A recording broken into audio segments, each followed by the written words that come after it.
All right, don't tell me that game didn't matter. That mattered, and that was very frustrating. Welcome to the Knicks Film School Postgame Show. DJ Zullo with you on a night where the Knicks officially can't beat the elite teams. They are now just in the Eastern Conference. They finish 0-8 against the Celtics, against the Cavaliers. They lose one tonight, a game they led by 23 points. They lose 108 to 102 to a Cleveland Cavalier team that I know Donovan Mitchell didn't play. I know there's other rotation players out. Their main guys were in the game late. The Knicks' main guys were in the game late. That game had the trappings of a meaningful regular season game. I won't go as far as to say that was a playoff atmosphere, but that was a game that both teams wanted. And the Knicks should have won the game, up 23 points. There's a lot of reasons why the Knicks lost this game. And I think that is some of those reasons I think are ones that you can carry over and think this could be something that we would have to worry about in the playoffs, which is why I think this game matters as well.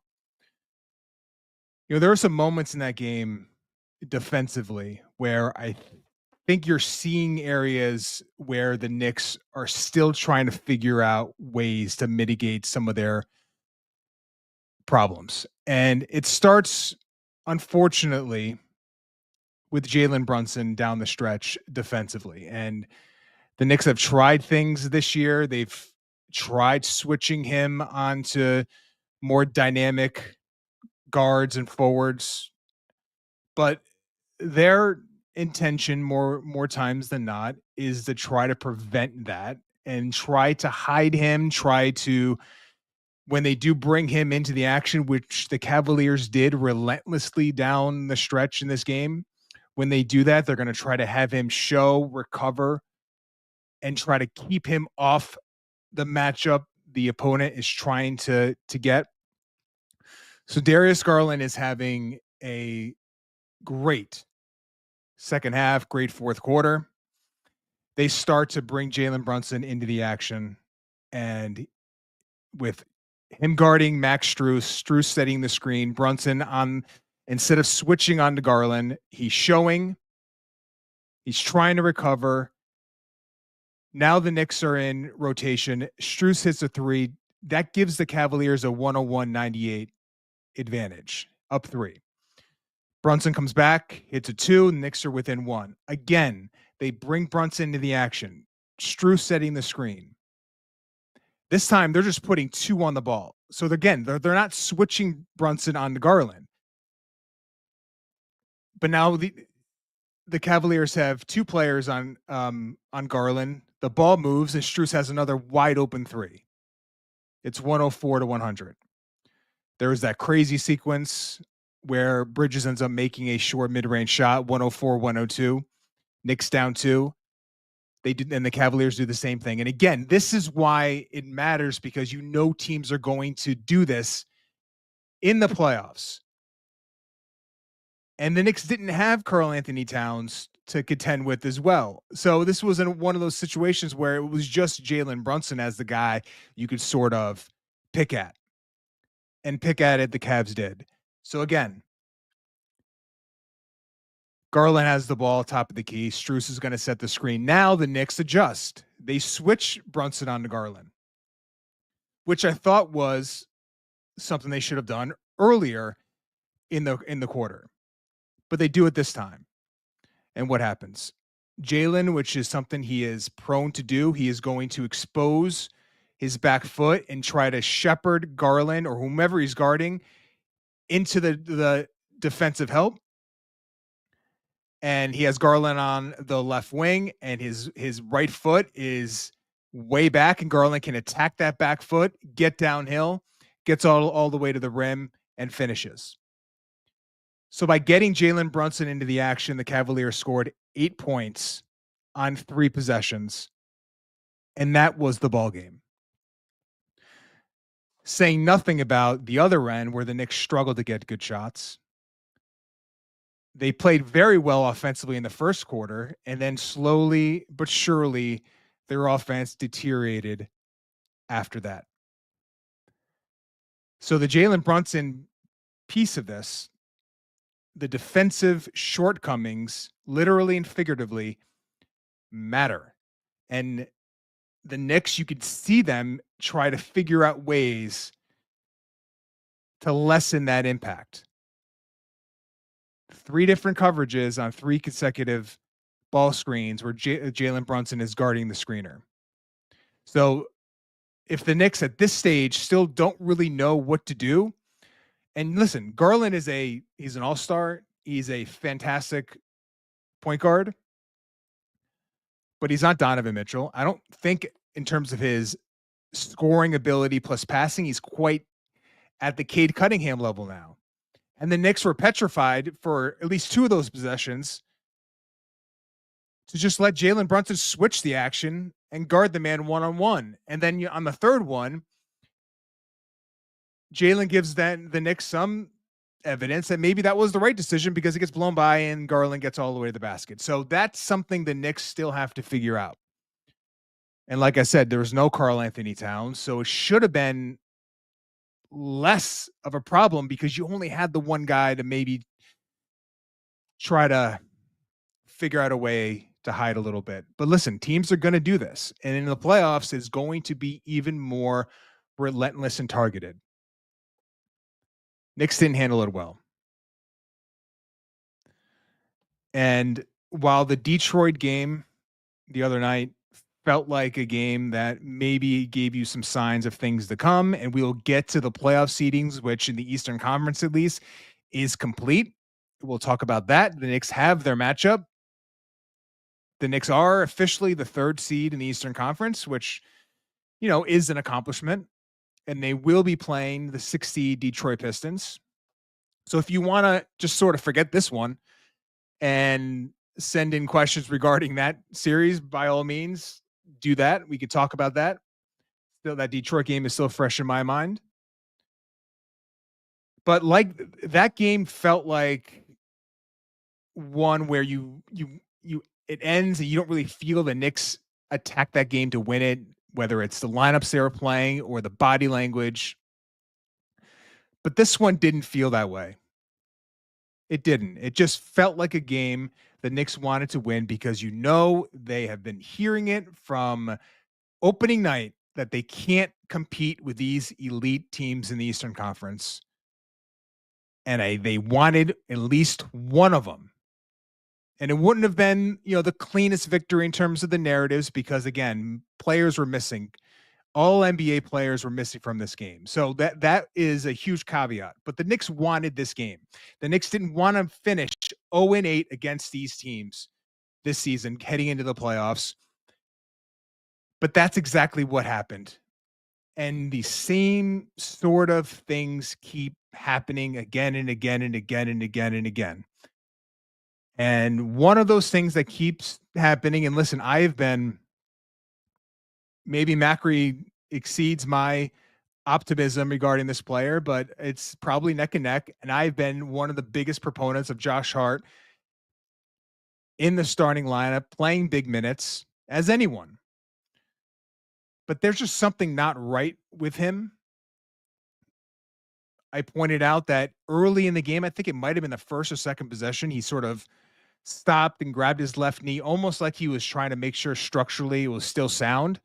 Grimaced a little bit, stayed in the game, looked okay after that. But it's not even just that.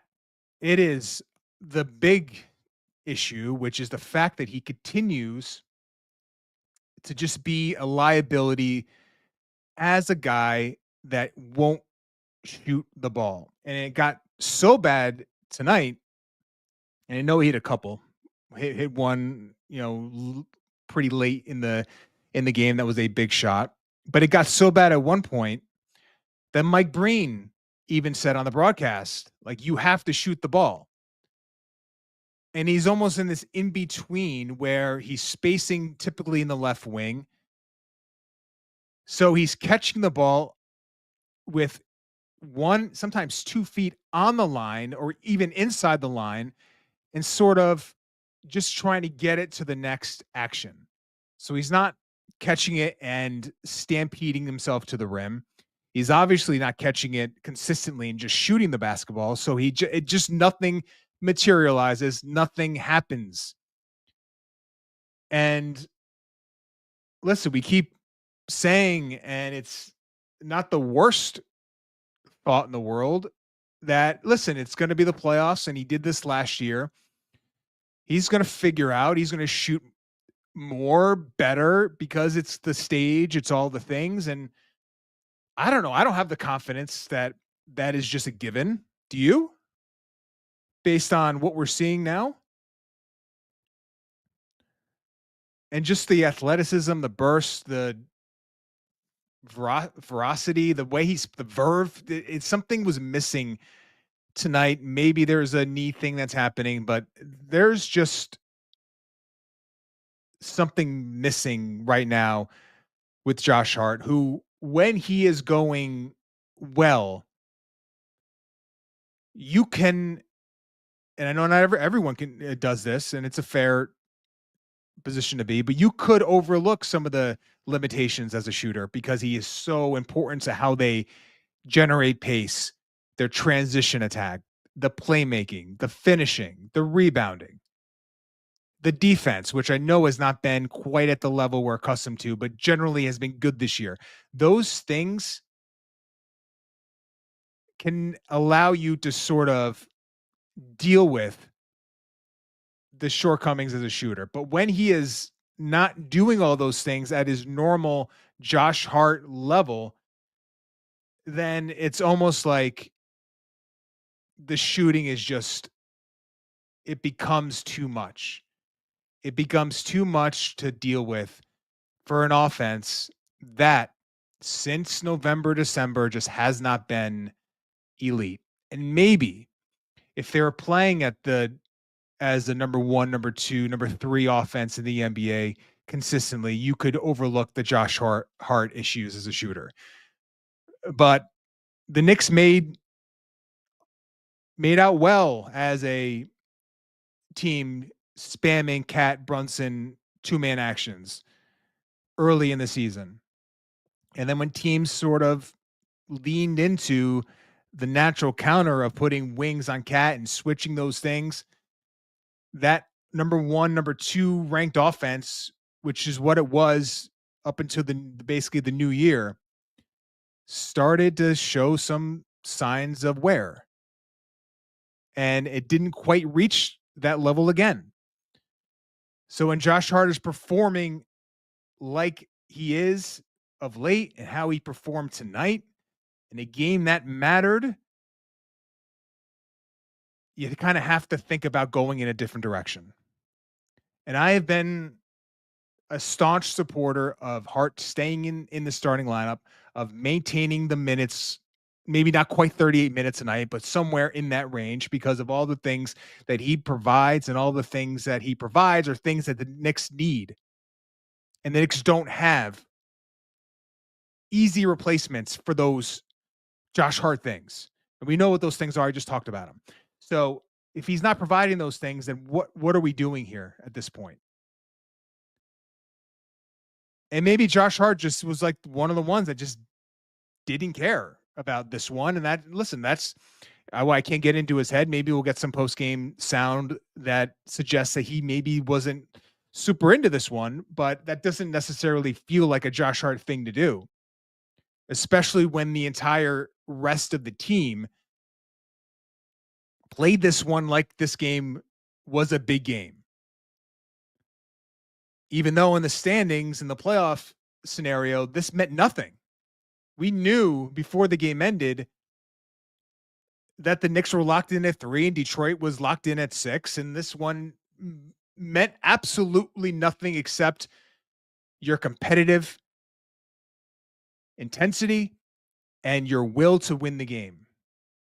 And I thought both teams had a will that was strong and intense to win this game. So for the Knicks to lose it and to officially go 0 for the season against the Cavs, against the Celtics, throw in the Thunder, 0-10. That's a crazy thing to think about.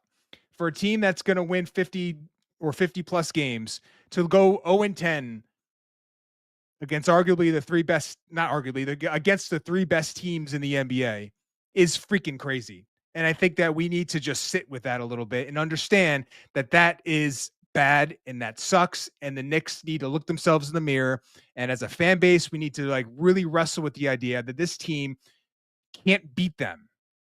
And I know they were close in the first Cleveland matchup. I know this one they should have won. But listen, we're talking about now 10 games of futility where there's an exposure that keeps happening with their, I think, lack of elite ball handling outside of Jalen Brunson, where it's just hard for them in the half court to generate separation with the ball. And I think that's what lends itself sometimes to some of the 3-point suppression. Although tonight, to their credit, they got them up. I think they shot over 40 threes on the night. Thank Landry Shamet for that. And I hope for him, that was a playoff statement for Landry Shamet. I hope he gets real playoff minutes, because that guy is one of the only ones on the team that just gets threes up and does it in the way that only he can as an off screen shooter and mover without the basketball. So hopefully for Shamet, who has shot, by the way, last 10 games, he came into the night shooting 46% from three on high volume. I don't know what his exact number, and I'll get it here in terms of the 3-point shooting tonight. I know he sort of tapered off a little bit and at the end, but he ended up shooting 5 of 12. I'm sorry, that was overall. So 5 of 11. So again, basically 46% again for Landry Shamet, who has been, sort of a revelation as a shooter of late. So credit to him. And there's another guy I want to credit, and we'll get to him before we wrap here, this open. But listen, I know Towns in play, so this offense was going to be a challenge. And I said this earlier on X when the Knicks made the trade for Karl-Anthony Towns. They traded their number one 3-point creator and their number one 3-point volume shooter. And that's another piece of this that we have to wrestle with. Despite the volume tonight, the 3-point shooting continues. If you look at the season as a whole, still remains something that is a big concern heading into the postseason. But you're seeing things come up time and time again. And I think the other player that, was sort of, disappointing again tonight against these elite teams, I thought OG Anunoby again as a finisher, had some moments, although had some unfortunate misses in transition, but he struggles with the ball in his hands against these really high level, big, rangy teams, which just happens to be the Cavaliers, the Celtics, to name a couple.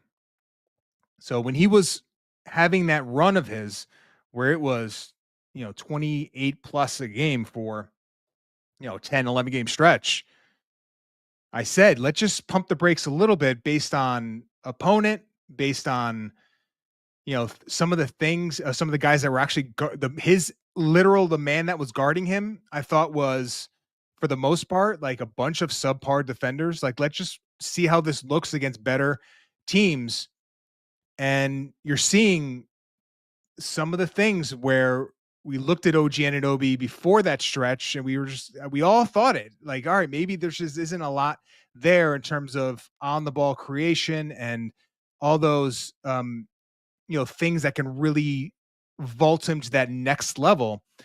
And you're seeing those issues prop up again against these elite teams. And I thought he, for the most part, struggled a little bit tonight in that. And I thought the wings in general, I thought Bridges defensively. And I know this is like a lot of negativity, but I'm just feeling like this one is a microcosm of what this season has been against these great teams. And it deserves me to be real with you about what I'm seeing, what I'm observing, and what I think about how it matters that you go 0-8 against the two best teams in the Eastern Conference.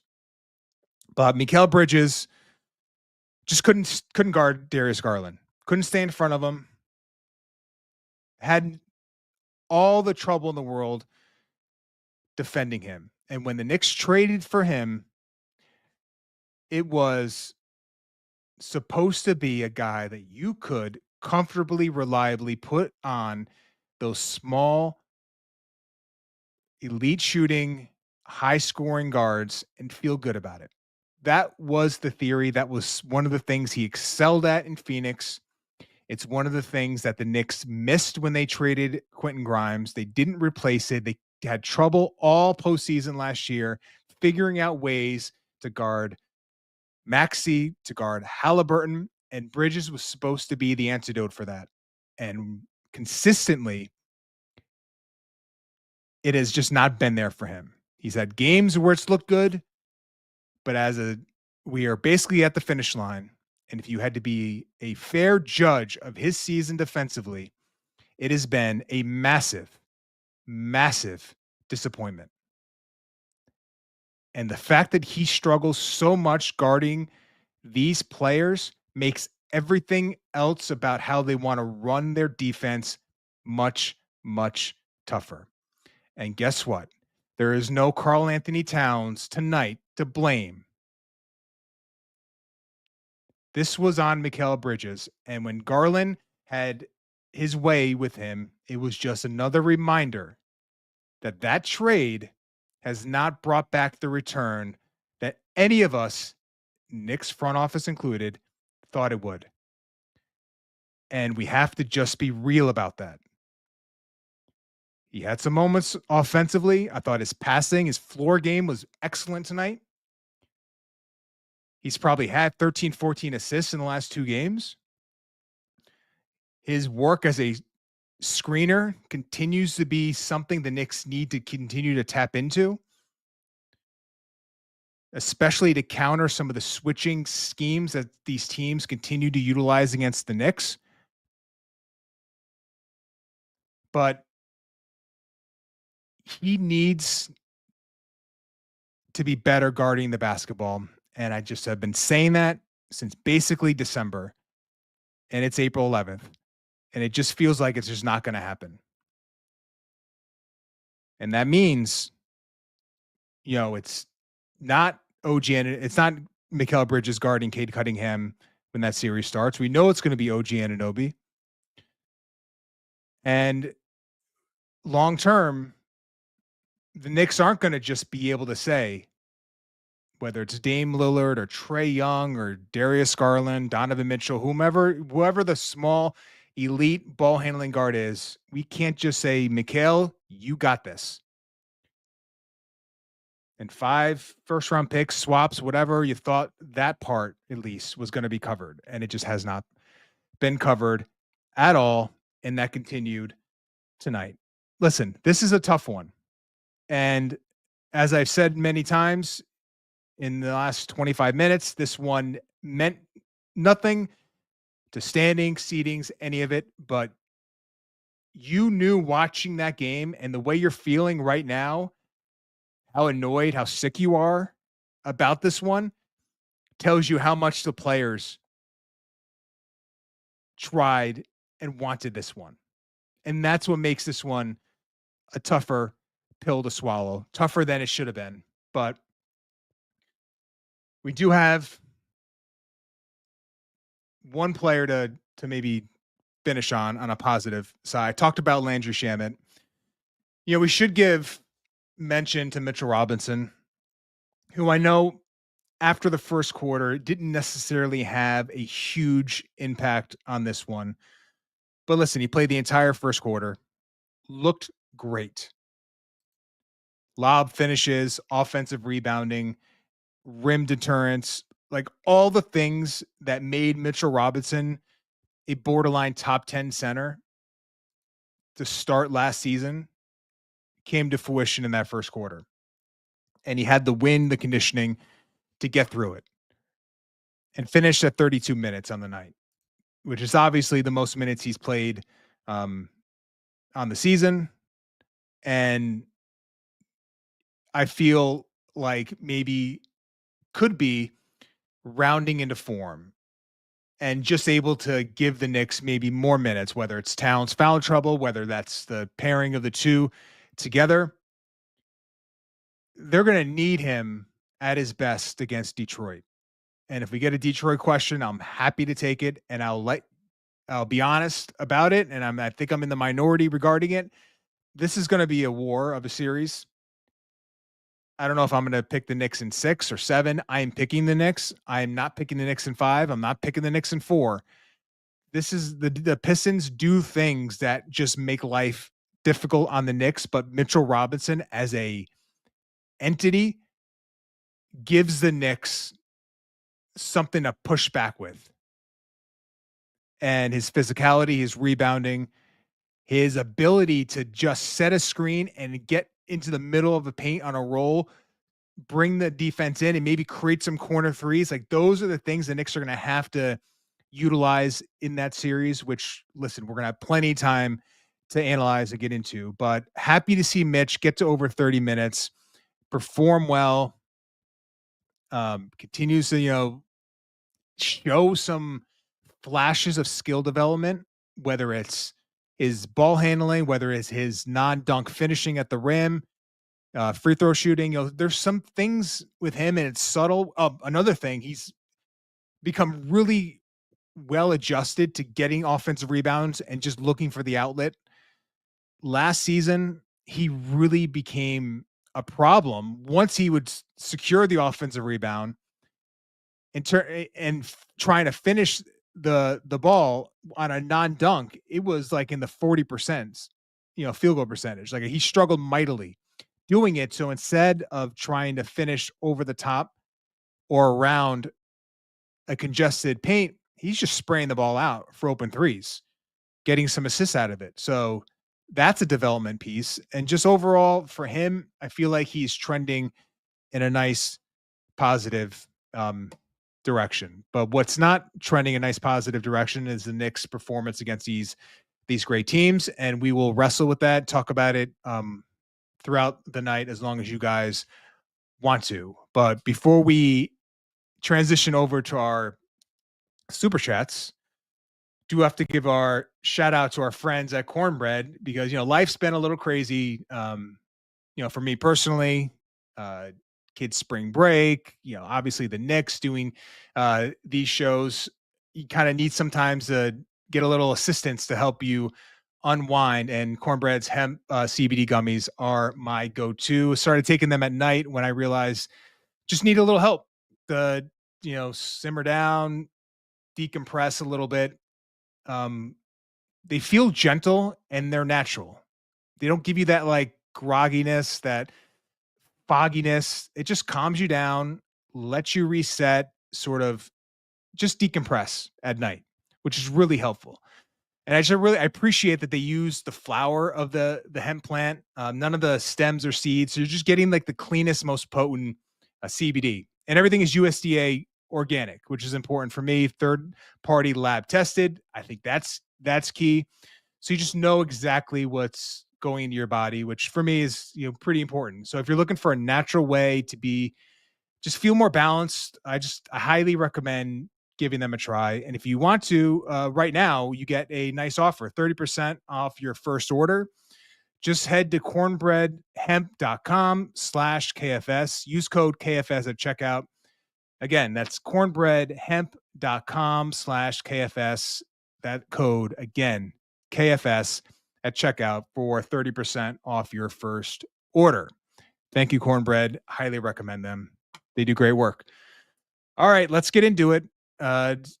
Who's leading us off for the night? Mark on the ones and twos. What's going on, Mark? Always a pleasure doing this with you, my friend. Bill Peterfran, what's going on, Bill? The way they blow leads is very disturbing heading into the postseason. It's a constant. Why? Whew. That's a big question, Bill. I think there's probably several reasons why, but I just want to sort of give credence to the thought here. And how many games? And I wish maybe I'll go back and actually chart them. Against these elite teams where they get off to really good starts and things look good for a quarter, 2 quarters, sometimes 3, and it just tends to fall apart. And I don't know if I have the reason off the top of my head. I think if you want to start somewhere, I think defensively,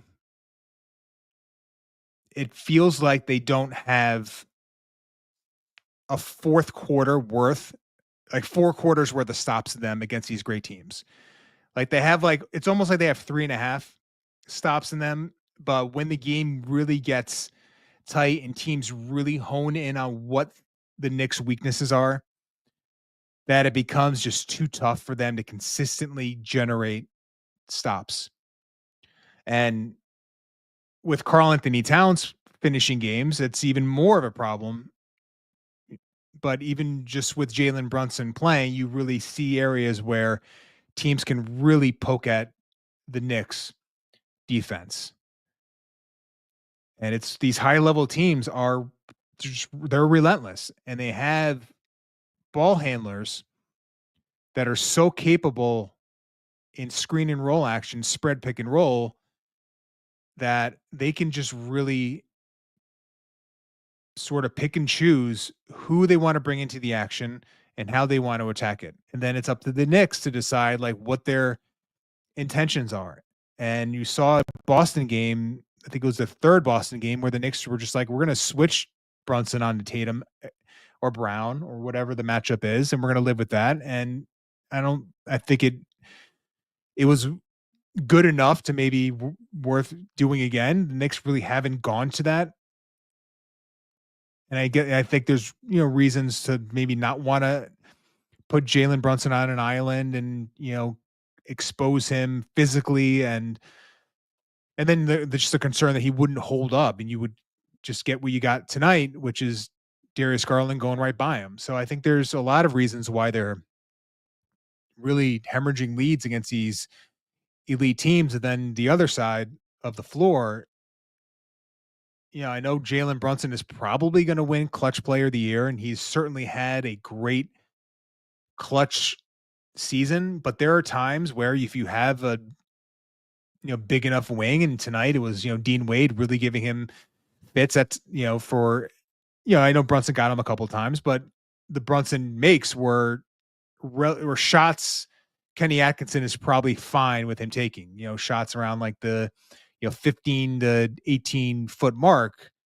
Brunson's highly capable of making those, and sometimes that's just the best shot you can get. But in general, if you're a head coach, you're okay with those looks, figuring over a decent enough sample that you're going to be okay as a defense. So I think there's areas on both sides they're problematic, and I don't know if it's going to be a big enough issue to hurt them severely against Detroit, but certainly in the potential second round matchup against Boston, you would be very worried about how this team could finish games against these great teams. Thank you, Bill. Really appreciate it. Dr. Harmon Parmar, what's up, Doctor? How are you? Has Tibbs lost the locker room? Interesting. It's becoming increasingly more difficult to look forward to the playoffs. Well, I'll just say right off the bat, I do not think Tibbs has lost the locker room. I don't think there's been any indication of a team-wide revolt against the head coach. There's been obviously the much well documented issues that came up, specifically the, Josh Hart, Tibbs little spat against Golden State and then the Bridges comments. But beyond that, there really hasn't been anything that would suggest acrimony in the locker room. I don't think that's what this is. I think there's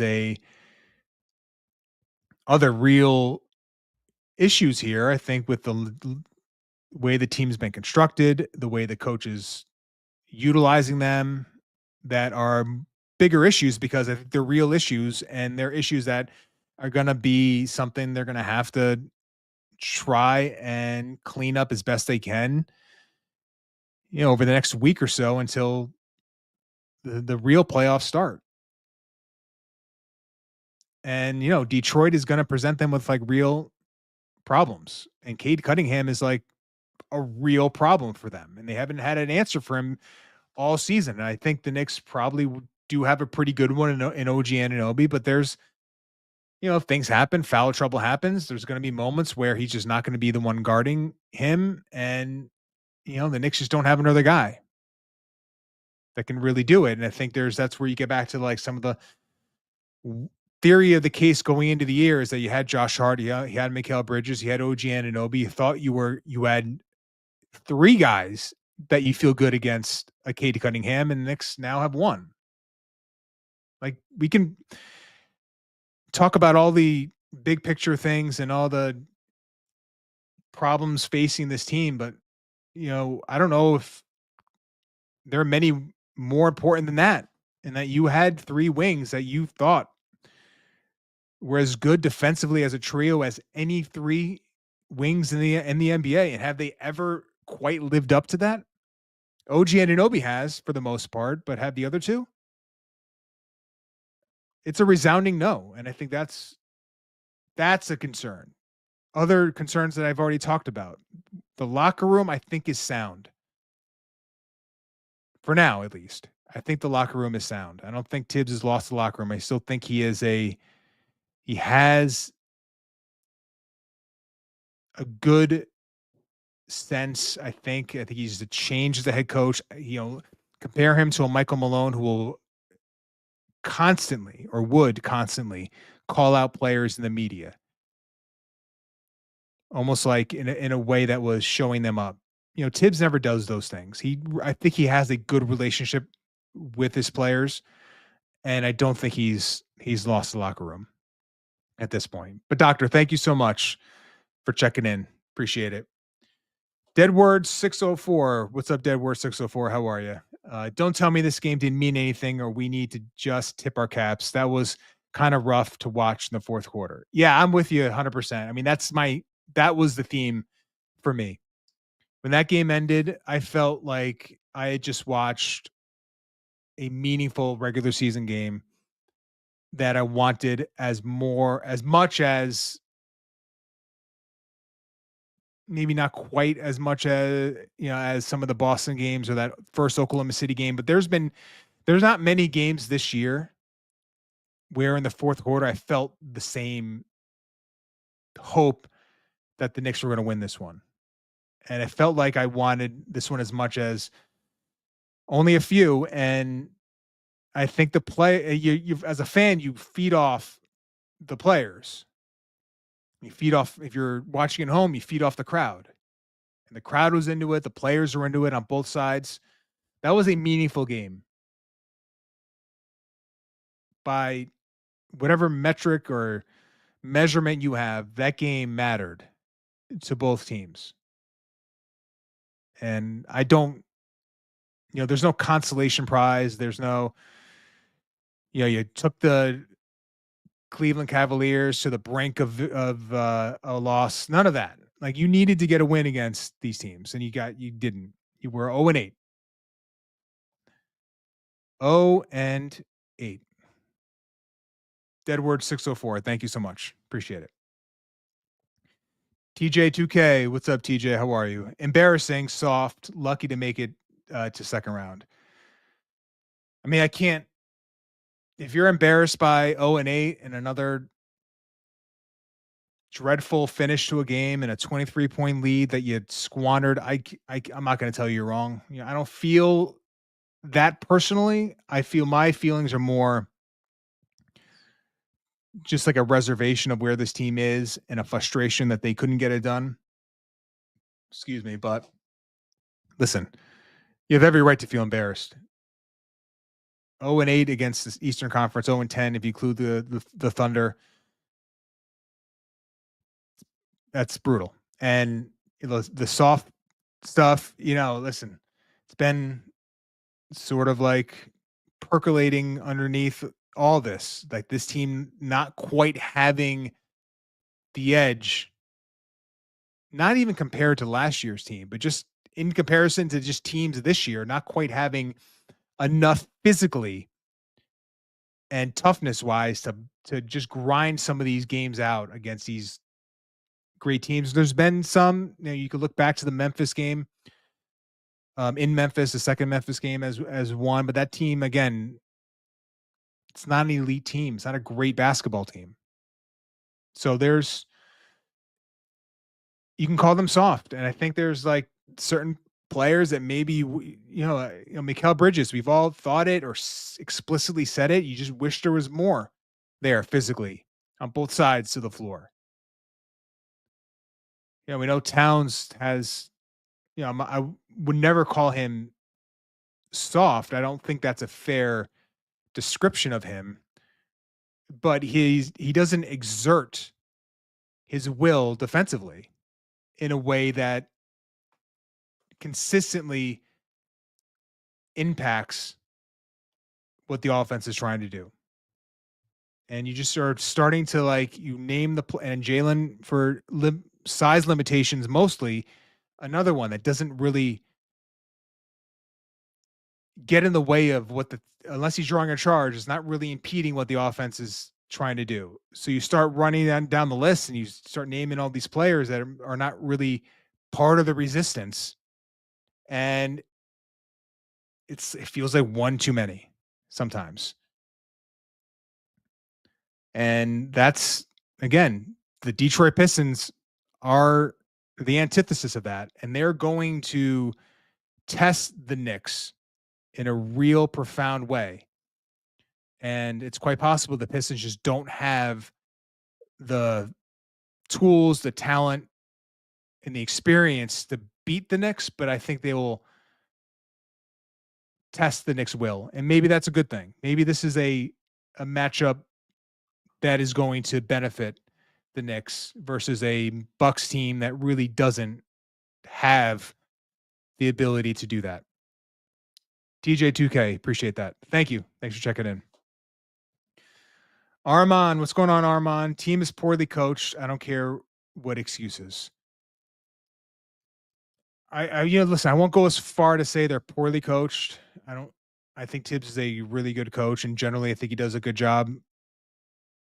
I don't want to get into big picture, is Tibbs the right man for the job? Because I do think there's a real question. I said this, was it after the Lakers game, the night Luka got traded, or one of the other ones? But, I said 2 months ago that if you're the front office, you're not also evaluating if this is the right head coach, and it's malpractice, you're not doing your job. So that's almost goes without saying. But in terms of game to game, if you want to talk about, I think Josh Hart tends to be the one we go to a lot, but I think tonight kind of was the problem. Not the only problem, but a problem that it felt fixable. And the Knicks started really playing well in the first quarter when Hart left. They went on a 17-8 run in the first quarter when Hart came out for Deuce. So it was basically Deuce as the first sub playing with the rest of the starters, and the Knicks really started to get some momentum offensively. But, it's Hart only, but, in a game where there wasn't a ton of huge minutes, played 34 minutes on the night. It was a -16, and, game to game plus minus is, usually a futile exercise, but this one kind of felt legit. I didn't know what it was before I saw it, but I knew it would be rough, and that is the worst on the team. Felt like Deuce was he made more of his shots, and that's sort of like when Deuce becomes like a good player or just a decent player or a very good player. Is sort of like, is the shot making there, and he made enough of them tonight, going 3 of 5. Played 17 minutes, was the plus 13. Felt like you should have seen more of him. So if that's an example of the Knicks being poorly coached, I'm not going to tell you you're wrong. But in general, I don't feel like I am completely in alignment with you, Armand, but I get the frustration. Appreciate it. Thanks for checking in. Yanni Zolchewski. Sorry, I'm destroying your name, Yanni, but I appreciate you checking in, man. Thank you. Soft there is no fight, no resilience, no resolve. Feel like it's been a thing that has been a concern through a lot of the year. And early on, it felt like it was a narrative that felt a little unfair based on a fan base that fell in love with a very specific, grind out, physical, tough team that was last year, a team that is going to go down as one of the most beloved singular teams that the franchise has ever had, especially one that didn't even get to a conference finals. Like it was an incredible accomplishment to have that bond with the fan base. So it felt like, as fans were maybe hoping for better play overall and assuming maybe this team was not quite elite because they lacked those qualities, it felt like a little premature. But if again, we're heading into playoffs are around the corner. The resilience, the resolve, the fight, maybe it is a bigger deal than I gave it credit for. Maybe there is just a little something missing. And when the team was just flying offensively and was as good as any offense literally in the history of the NBA for a portion of the year, we can overlook those things. But now that games are generally more competitive, even against the worser competition, and in games like this where you have to just get stops consistently and grind things out and muck things up, it doesn't feel like they have that resilience, resolve in reserve to the point where they can tap into it consistently. I think that's, Yanni, what you're getting at. Thank you for checking in. Appreciate it. Jesse Daniel, what's up, Jesse? Crazy that you're not worried about this team. I got reamed for saying they can't close, and yet I'm just watching the games. Yeah, I mean, if let's talk about worried, because this team won 50 games. It's going to be the 3 seed in the Eastern Conference. By most standards, that's a good regular season. And you can argue that this team needs another transaction cycle to be really complete. But I never really bought in to that. I felt like this team was put together to compete for a championship season 1. And if that was your expectation, Jesse, then I think you have every right to be worried about them. I'm worried about them if that is part of the goal here. Listen, if I'm saying to you, I think Detroit is going to push them close to the brink, and that's my expectation, then I think that is a pretty good indication to you that I'm in close alignment with where you are. Because, Detroit's got, a guy that's going to be maybe second, at least third team all NBA, and a bunch of other like tough, physical guys on that roster and some really high level shooters. One that's as good a shooter as there is in the NBA, and Malik Beasley. Like, this is a good basketball team, but is and not to criticize them, but they're sort of a standard 6 seed in a normal Eastern Conference, like a good scrappy team that just a really good team should win against pretty comfortably. And maybe that's what happens with the Knicks. And I know many, even in the KFS faculty, my colleagues think that I'm being too dismissive of where the Knicks are and giving too much credit to where Detroit is. That's fair, and we'll know sooner than later. But it doesn't feel like the Knicks have performed in a way that deserves some of the confidence boasting that I'm seeing. And that's sort of where I am right now. Since the turn of the new year, the Knicks have been a solid basketball team, but they have not been a great basketball team. And I don't think deserve some of the confidence, some of the boasting, some of the almost mocking of where the Pistons are that I'm seeing right now. And that's sort of part Knicks and where they are as a basketball team, and also like giving a healthy amount of respect to what Detroit can do as a team. Thank you, Jesse. Appreciate it. CC Kirby, DJ, I'm so sorry you got another one of these awful games again. Yeah, so I think I got one win, the Memphis game. It's the second Memphis game, so I guess that's something. But yeah, I have not had many fun ones.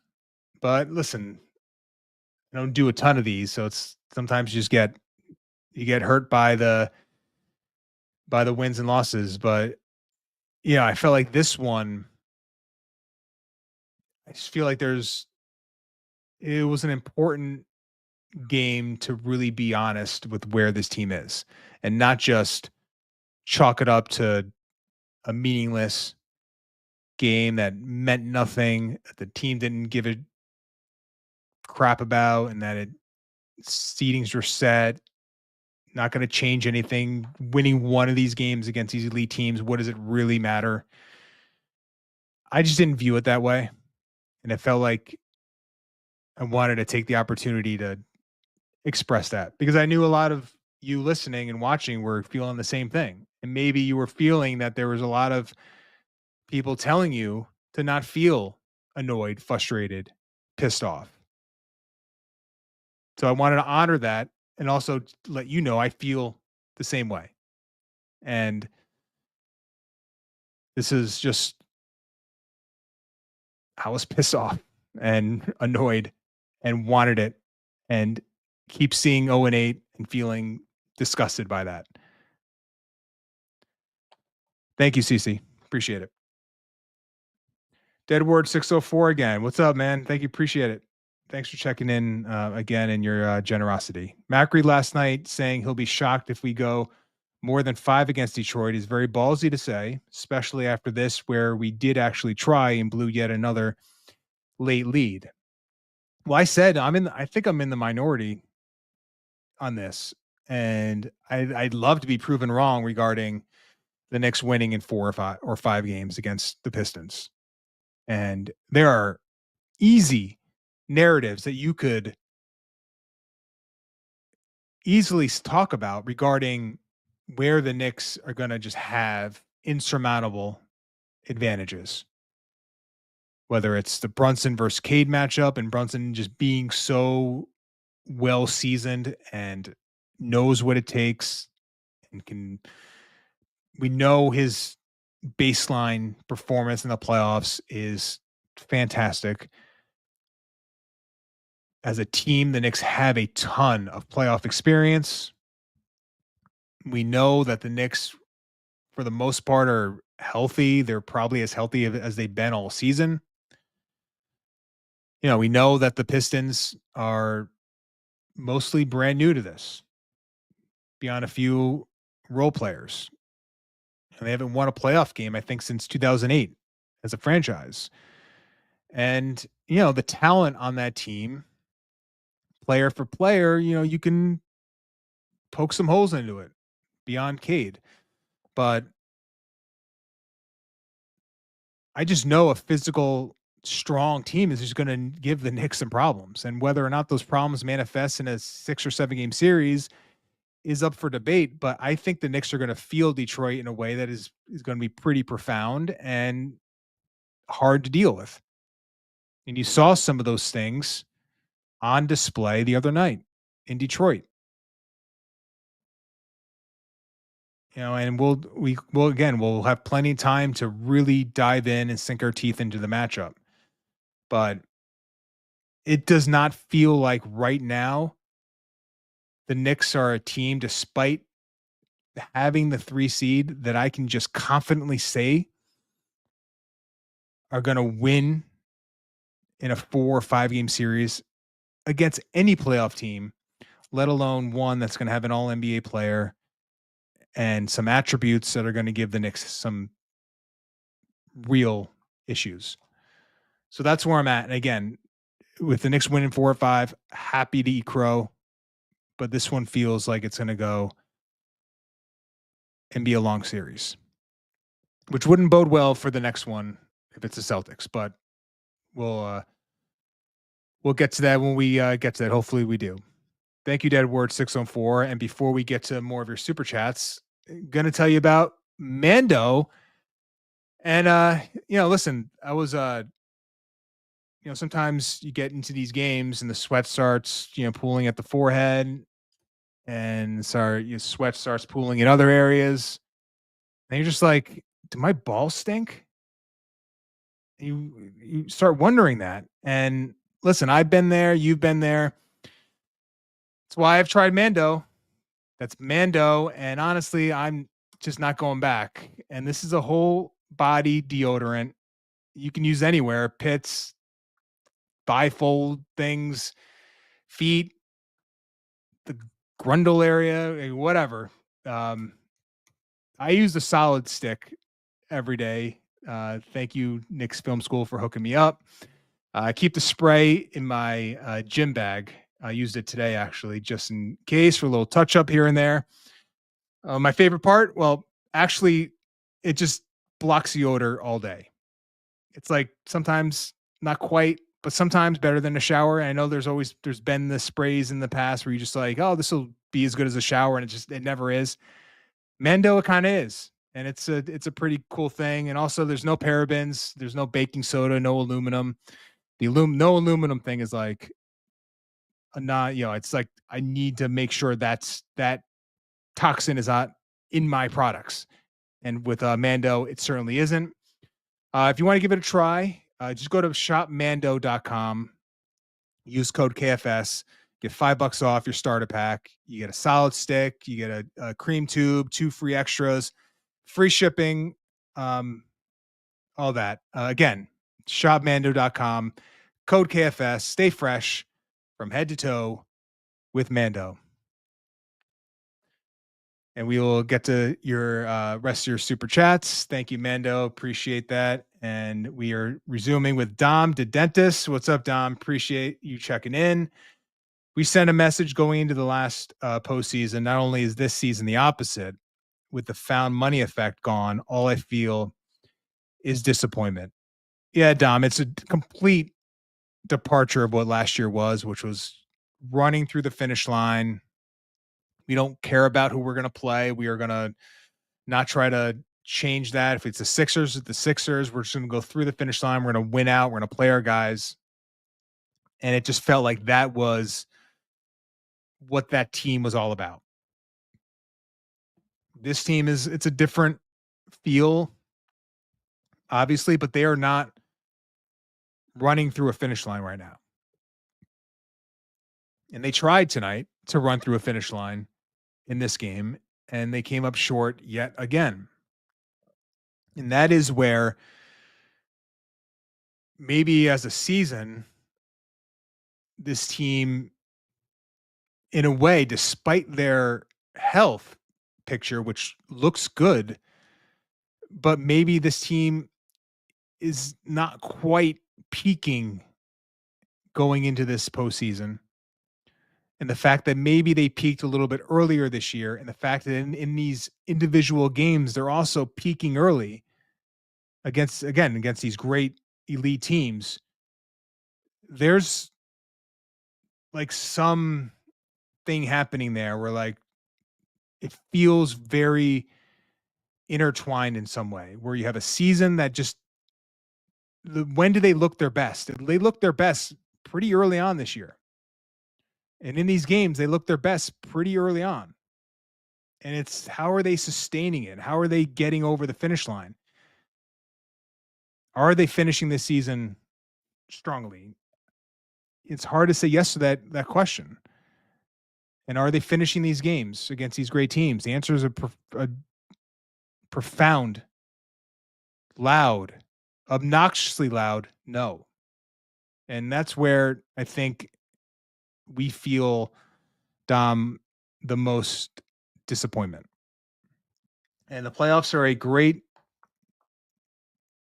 elixir for these things because they'll get a week off or so, whatever the amount of time is. They're going to get a pretty good break. They're going to go into, they're going to figure, I'm sure Tibbs is going to have a game plan that is going to provide them with the best chance defensively to really put pressure on Cade Cunningham and that Piston offense.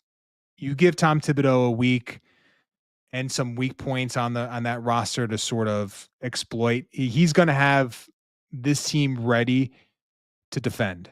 I do feel that is something I could be confident in.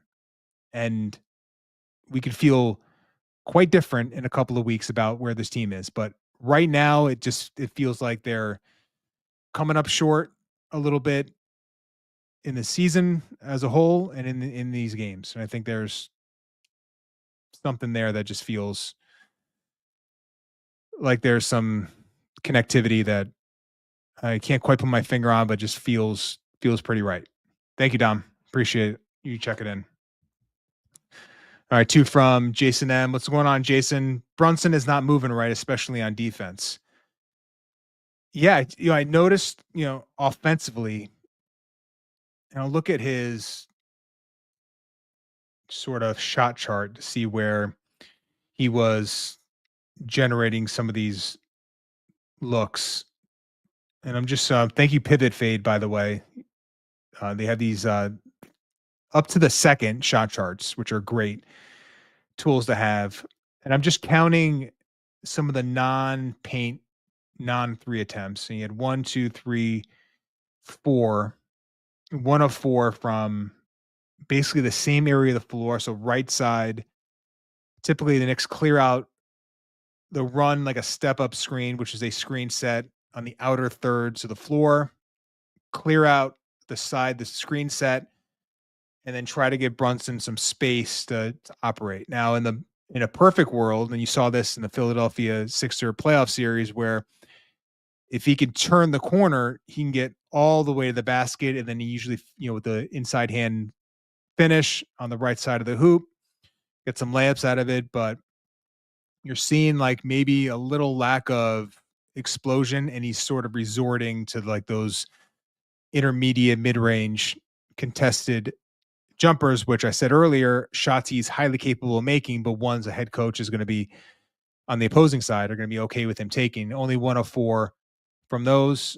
So just offensively, just not quite getting to his spot. Had that one ghastly left hand running hook floater thing that maybe he was trying to draw a foul, but it was just I can't recall a more brutal shot attempt in a big moment than that one late in the game. So that wasn't great. And then you mentioned on the defense. I'd have to go back and watch it again. It felt sort of like par for the course for him in terms of like where the Knicks are trying to hide him and not expose him totally. They were, again, cycling through defensive coverages on the ball late in that game. ended up finally allowing him to isolate against Garland, and then Garland going right by him.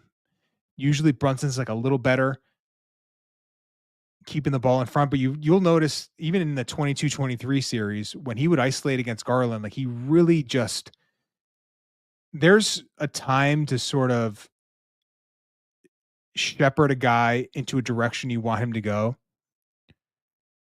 And if you're usually that's trying to keep that player out of the middle of the floor.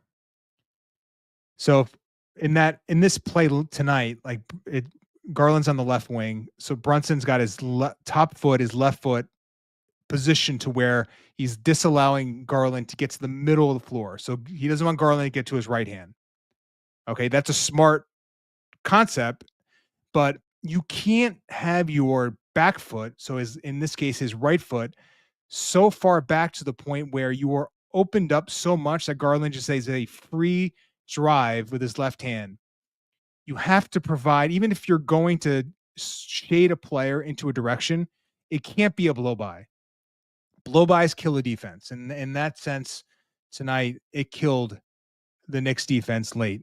So Brunson typically is better at that, but against Garland, I think he's petrified about the foot speed, the ball handling, the burst of Garland to where he gets really overexposed, and it's just not good enough. If you're gonna, I thought they were treating Garland almost like Isaiah Thomas there, like just extreme,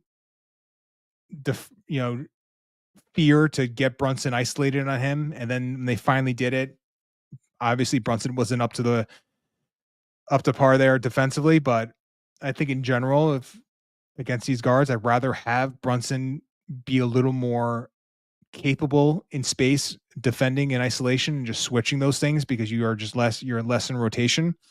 But if that's going to be the thing, then for Brunson, you got to be better guarding the ball. I mean, he wasn't tonight in a big spot. Thank you, Jason. I know you have one more coming up. Hart was useless today. Cavs ignored him all game. Yep. 100%. I mentioned it earlier. And then on one of those step-up screens on the right side, Hart was in the left wing.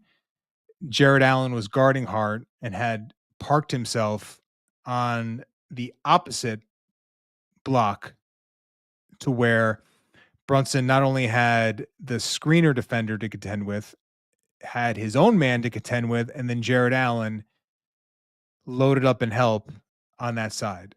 So even if Brunson had a thought, hey, let me get all the way to the basket, Jared Allen was preventing that. And that was for two reasons. He was allowed to do that. One, you're not afraid of Josh Hart, but two, and that's the big thing. Obviously, you're not doing that against most players in the NBA. Josh Hart is just not right now a capable shooter, so you're allowed to load up and help. And also, Jalen Brunson is 6'2". For him to be able to see that pass and make that pass over the top of a defense, if that's Luka Doncic, if that's Shai Gilgeous-Alexander, if that's Anthony Edwards, that's a skip pass to the corner with velocity. And that's where the limitations of Brunson in terms of a passer to be able to see over the top of a loaded up defense becomes an issue. So it's so very complex, these things, and it's not just one player. It's going to have to be a thing where maybe, and I wouldn't predict it, but maybe this is a Detroit series where Hart plays 32 minutes a night and you get a little more shooting on the floor. We'll see. Thank you, Jason. Appreciate it. Jay Vertical, what's going on, Jay? How are you? I like having OG Anunoby. OG guarding Asar, helping off the ball to start, and McHale on Cade might be the way to go. If Asar is out, OG on Cade and McHale on Beasley or Tim Hardaway Jr. to stop that pick and pop. Your game one plan. I get where you're coming from because OG Anunoby as a roamer can really, we've seen it all year. He can disrupt things in a way that is special. there's only a few guys, like 3 or 4 guys in the entire NBA, and I think Anunoby might be the best at doing it in terms of being in a gap, stunting, digging in, to the ball handler, rotations, late contests, like all those things, rim protection. Like there's just no one that has that complete a package. So by that definition, if you're suggesting you put OG on a weak offensive player and really just let him off the leash and allow him to do all those things, I'm in complete understanding of where you're coming from. But unfortunately, Mikal guarding Cade is a non-starter for me. And that, again, it goes back to what Mikal has been as a defender, because this should be something you could go to. Put Mikal on Cade, give OG Anunoby all this freedom to roam the floor and just freaking destroy everything that Detroit's trying to do. But do we have confidence that Mikal will hold up against Cade Cunningham? I don't. So I think, and that's Karl Anthony Towns involved. So it's even more pressure on the person guarding Cade Cunningham. So that's something where I just have to have OG Anunoby navigating screens, rear view contesting, and then hope Mikal can be disruptive as a roaming help defender, which I think he can do. So I think in that sense, I would start there, because I think you do have to think about who the head of the snake is and how can we really disrupt Cade at the point of attack. And right now, I think OG Anunoby is clearly not only the best option, but I think he's the only real option right now for the Knicks. Thank you, Jay Vertical. Appreciate it. Fargo Tufo, what's going on, Fargo? DJ, so glad you're on tonight. Needed objectivity. Well, I mean, listen, you may disagree. I think whether it's John doing these on a day-to-day basis, or Benji, or Jeff, Mensa, Andrew, I think there's just there's objectivity all around, and you just may. I think sometimes we confuse objectivity or the feeling that someone is not being objective with the idea that we just disagree with that person. And I have a ton of conversation with John off the air, and all the guys at KFS. I really do feel that there is a real sense of just kind of telling it how we see it. And again, you could call me a homer for Tibbs. You can call me like a Josh Hart apologist. All those things would be like fair criticisms. And I think John tweeted tonight after the game how he was sick to his stomach after this one. So there's like, this wasn't going to be him coming on like he did against Detroit and saying, this one didn't really matter. So I think he's been very honest with where, this team is. I think Benji's been that way. Andrew, again, all the guys, Jeff, Sean with the W, Jeremy, the whole crew. So, but this one did feel like it needed like some hard truths. And it felt, the way this one ended, it does feel like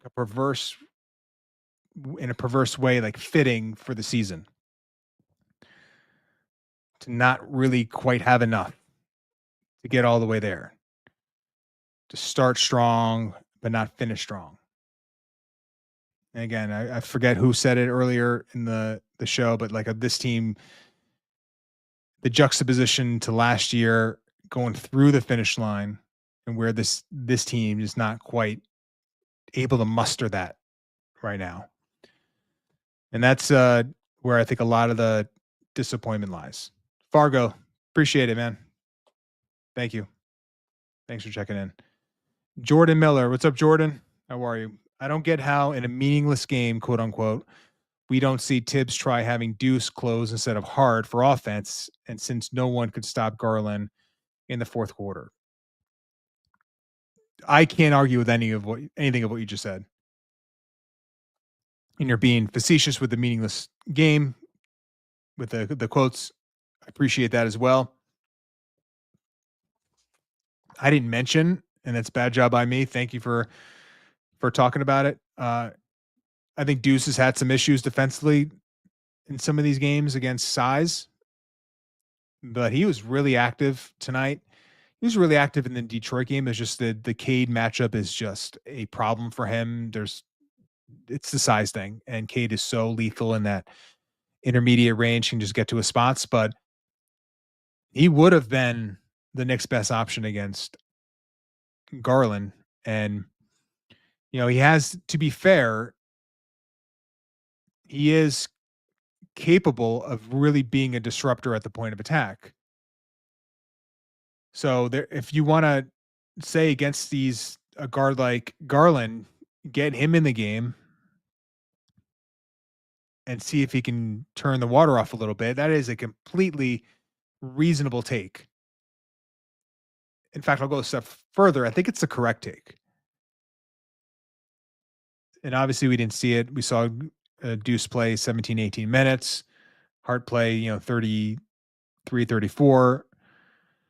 And then Mikal Bridges just struggles so mightily guarding Garland, and the Knicks just not able to figure out how to handle it once Brunson got brought into those actions. So yeah, I think Tibbs made a mistake there. I agree with you, Jordan. Thank you for bringing that up. Appreciate it. A Maine listen Maine. Love that. Maine listen Maine. Appreciate it, man. Thank you so much for checking in. Miss guys that make crazy hustle plays like Devo and iHeart. Even JR brung that ruggedness that decimated with purpose. Devo's aggressiveness helped Jalen on defense. We need to get guys in that ilk or else. Yeah, I mean, the theory was, there was going to be so much talent on this team that you wouldn't need to have those crazy hustle plays that epitomized last year. But as the season has progressed, I think it's fair to say that it has become more of a glaring weakness as this offense for a multitude of reasons, head coach, lineup construction, individual performance, all those things coming to head here, that you need to rely on something else to get you through some of these games. And that rugged nature of last year's team, the metal bat theory is just not attainable in any way this year, and has only really kind of shown up in a handful of games. Has not been a consistent attribute this team could pull from. And they will need to pull from it, I think, starting against Detroit. So we will see if this is now a regular season problem that doesn't carry over in the playoffs, or one that is just going to be what this team lacks, and the front office is going to have to figure out a way to add to that with some of the things you're touching on. Thank you so much. Maine listen Maine. Appreciate that. Dom Cappuccini. What's up, Dom? Appreciate you checking in. Got a couple coming from you. Did I turn around on this team too soon? Is this back-to-back a lot more disconcerting than I am seeing myself? Is the closer play with the last two Cleveland games in Boston, with playing well versus Detroit mostly, just a reach for hopeless optimism?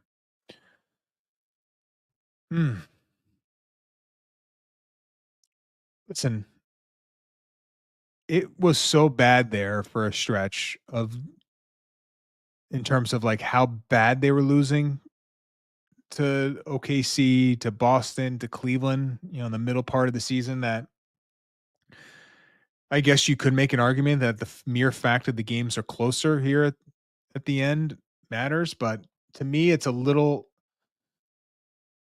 stretch because it would be hard, despite Cleveland really giving it a pretty significant effort here tonight.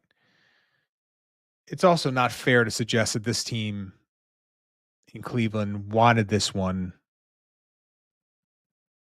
like their season was on the line. I think if I'm going to be fair, I would probably have to say the Knicks wanted this one a little more, and it would make complete sense that they would, based on the Knicks obviously not getting one against them and wanting to finish the year or finish their year against them with a win.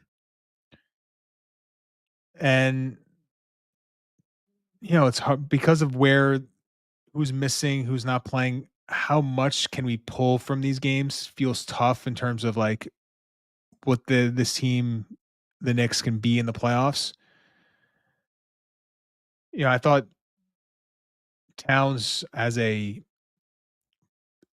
offensive force against the Celtics, especially how he performed as a post player, scoring 5 of 7 on post ups, was something that felt real, and it felt like you can carry that over. So maybe there are certain aspects, micro things that you could take from these games. Landry Shamet as a 3-point shooter, potentially, Mitchell Robinson, feeling like he's getting close to, being at least conditionally close to his top level. But, in the end, it's 0-8 is 0-8. And I think that's sort of where my head's at right now. But yeah, closer games, I guess, in a way, is it's an important distinction to make, and a fair thought. If things go a little bit different in both those games, maybe the Knicks win both of them, and then this whole thing feels completely different. And that is something with sports. You can you look back at some of these losses, and you can pick and choose like a handful of plays, like 2 or 3 plays, and it completely changes the result. But at this point, I can't get that granular with my analysis because it just feels like I have to be more big picture here. And the big picture is just this team coming up short, whether it's by 25 or by 6, they're coming up short against these teams. And that's what matters the most. Thank you, Dom. And you got one more here. Thank you again. I think mentally I am so ready for the playoffs to start tomorrow, even if physically they need more time. This back and forth that they are ready and then they aren't looking ready. I am just so done with the what ifs. Let's go Knicks. I'm with you. Let's get the playoffs. Let's just tip the ball and let's see what this team really has. Can they find something that we're not seeing right now? Can Josh Hart be a willing and capable 3-point shooter? Can Jalen Brunson, be the elite dynamite offensive force? What is Karl Anthony Towns going to look like in the playoffs? And what's the bench rotation going to be? Is Campaign going to be in the rotation? Is Landry Shamet going to be in the rotation? Is all these things, all these question marks, and there's going to be so many, and we're going to have so much time that if part of me is like, let's just get to it, but also like, and this feels like it's going to be a fun series to try to pick apart. And I think that'll be part of the enjoyment. So I don't want it to come too quick, but also there's going to be a lot of time in between and a lot of narratives and a lot of things that are going to be said, and we're going to get tired of it, and we're all going to be itching pretty quickly for game 1 against Detroit at MSG. Thank you, Dom. Kara Goldenberg. Hi, Kara. How are you? Has anyone come across a sports betting site with odds on Tibbs getting fired? Not having much luck. So, Kara, I have not seen anything regarding Tibbs getting fired odds. Um, Mark, maybe do a quick search on that one. I'll look after the show ends, see if I can find anything. And that would be I think, maybe a tough question to find, but I've said tonight and then in previous iterations of the postgame show that Tibbs is under a pretty heavy spotlight here. And I thought before the year, and I've said this several times, that the Knicks this is the most important coaching year of his career because of what has been invested into this team. And that at this point, he's under, I would imagine, pretty strict, heavy evaluation. And it's all going to be like for a lot of this, it's going to be what the playoffs bring, and how this team performs, and how the head coach performs against the Pistons and hopefully beyond, to really make a determination about what it means to keep him as part of the answer going forward. My intuition is that he's going to be back next year, but I think you can obviously come up with some easy scenarios where that just isn't going to be the case. And we'll see sooner than later if whether or not there are odds in the betting market. He doesn't have a good showing in round one, and we know the odds would be pretty much not in his favor to come back this season. Thank you, Kara. Appreciate it. And Mark did a quick search. He has not found anything, but we'll keep checking, and maybe that's something that comes about in the off season. Row One Senior, what's up, bro? How are you?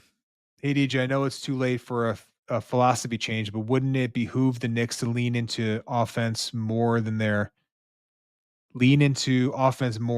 defensive inconsistencies?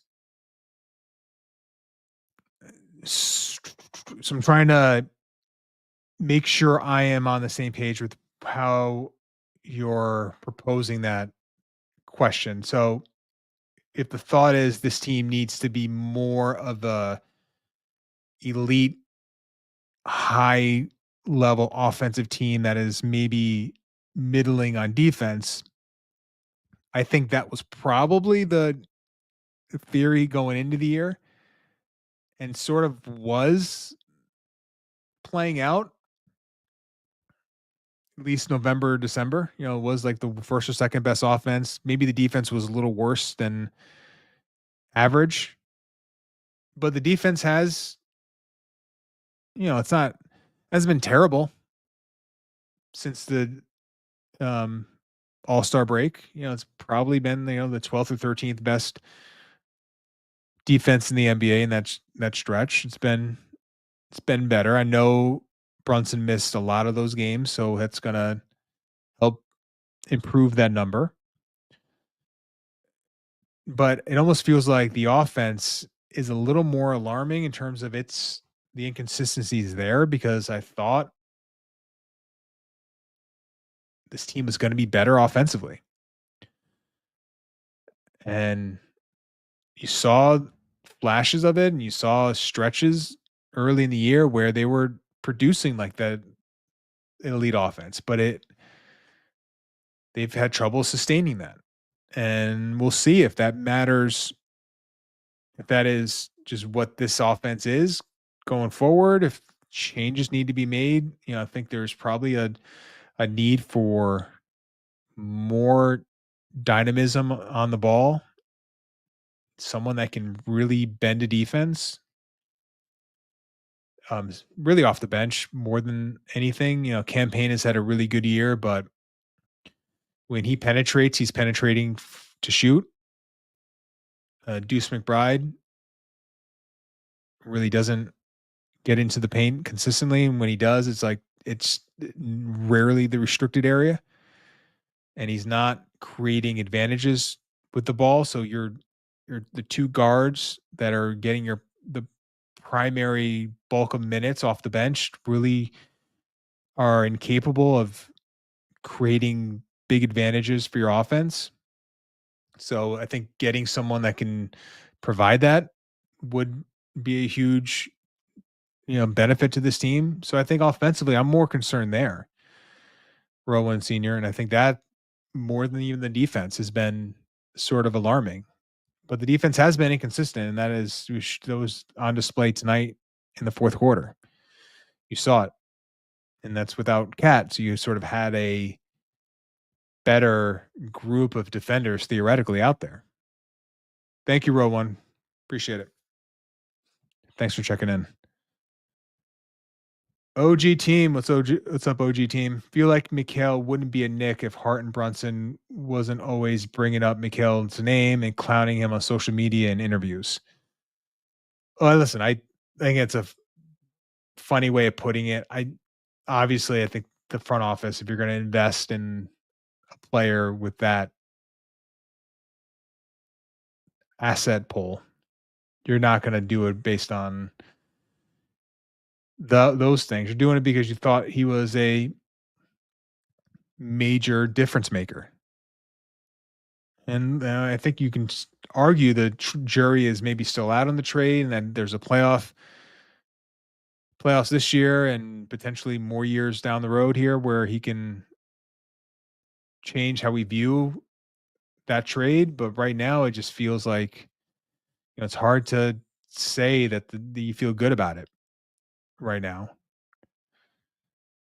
And offensively, I have less of an issue. I think offensively, it's probably more of a opportunity thing. Where as a defender, it's just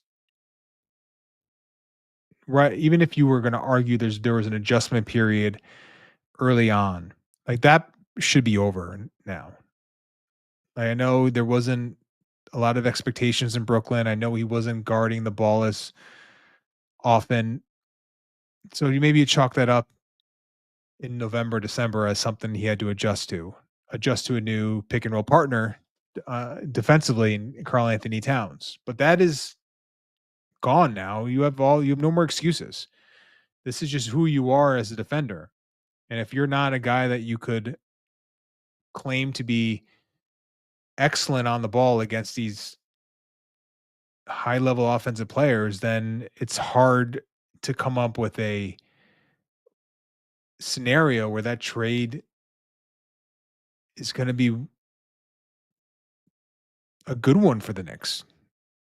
Because offensively, there's going to be a pretty strict ceiling on what he could do based on obviously Cat, obviously Brunson, and obviously where Anunoby is as a player. So Bridges more times than not is going to be your fourth option. He's just, he'll be at 17, 18 points a night.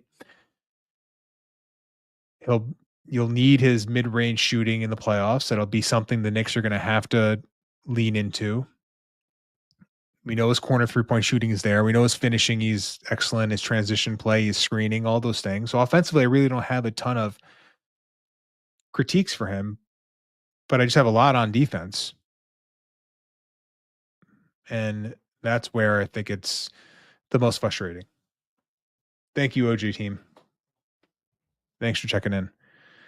OG team again. What's up, man? How are you? Thanks for checking in a second time. Appreciate it. Never knew 50-win season would be this frustrating. It's a good point. It's how many of the Knicks had in their franchise. It hasn't been a ton, and there hasn't been a ton, over the past, 20 or so years. So there is, if you look at it big picture, 50 wins this year. You have 50 last year on the nose. And before that, it was 2012-13, the Melo J Kidd year, 54 wins that season. And then before that, you had to go back all the way to the 99-2000 season where they had 50 on the dot. So there hasn't been many 50-win seasons in this franchise's last 25 years. This is the third one. So by that idea, we should probably be more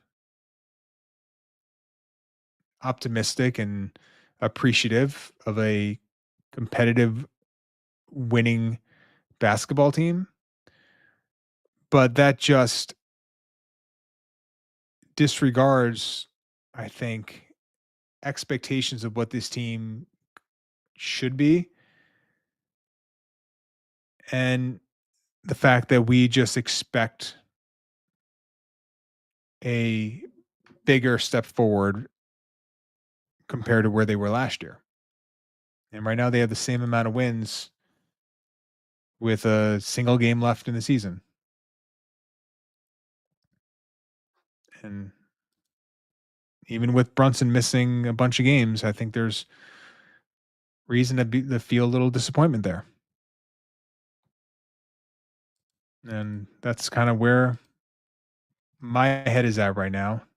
And I know a lot of you are feeling the same thing.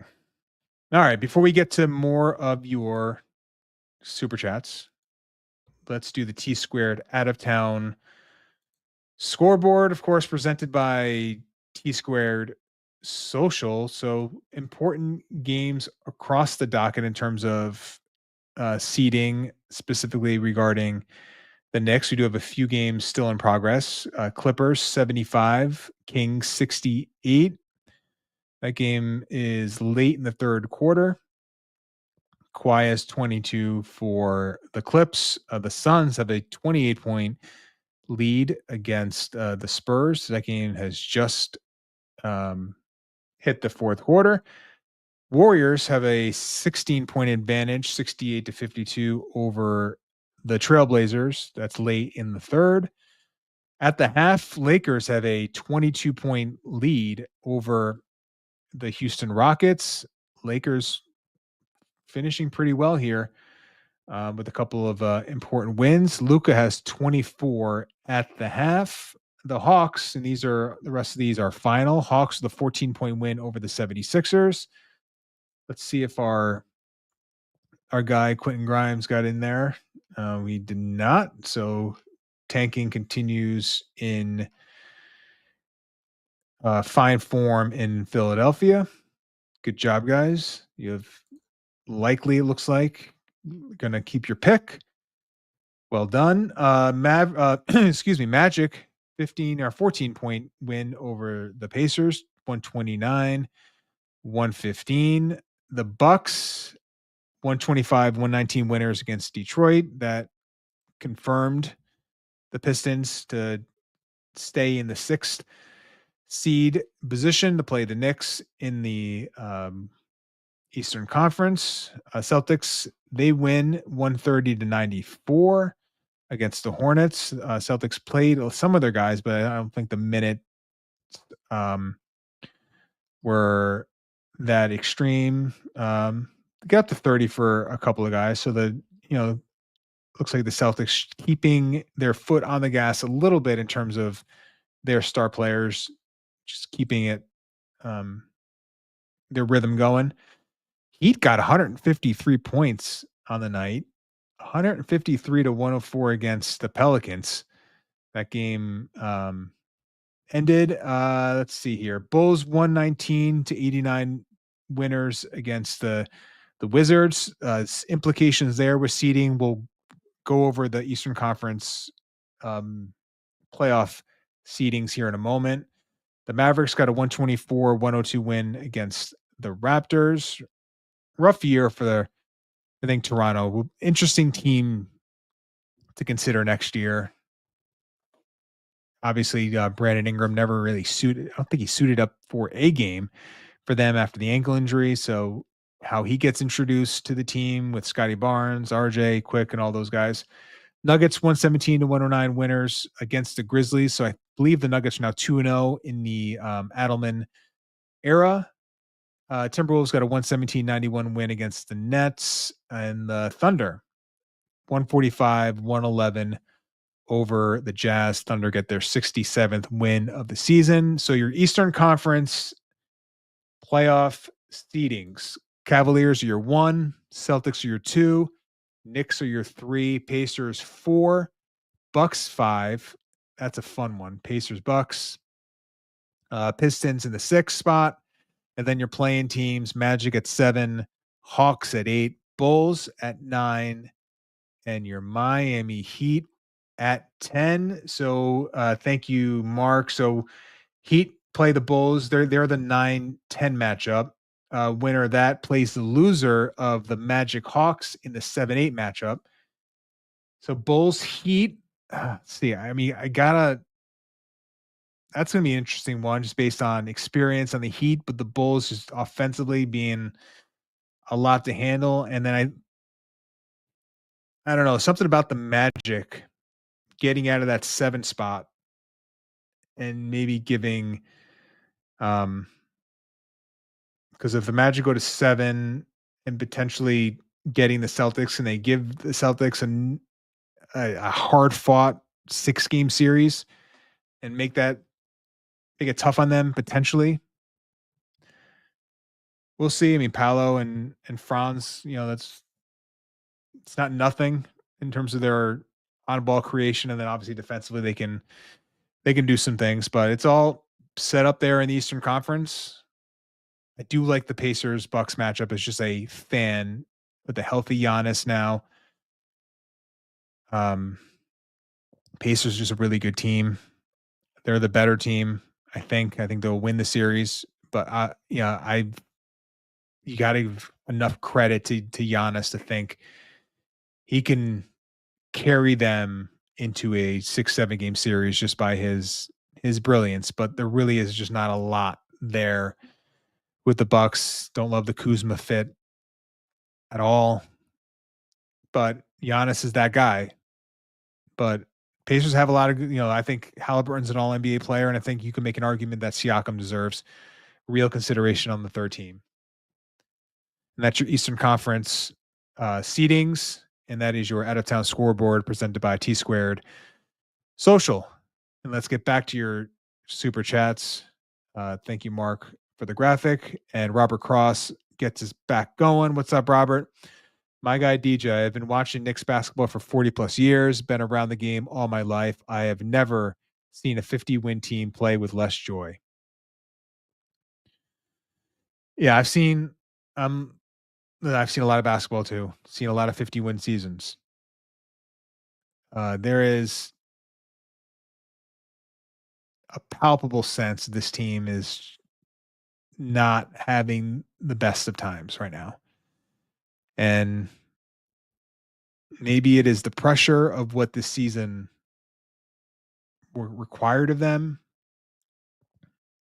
I think there's at least some evidence that the tension has maybe gotten to some of the players, and maybe that is spilling out onto the floor where we're viewing them and observing them play with, as you put it, Robert, I think accurately, maybe a bit less joyfulness compared to previous years. But there is a sense potentially that the pressure warranted that. And maybe there has been enough resistance and enough callus that has been built up this regular season that in the playoffs, it's not going to feel like they're in uncharted territory. And maybe against the Pistons and hopefully beyond, that they could generate not joy, but a belief of winning. Because the playoffs, the joy and the fun and the outward emotion in a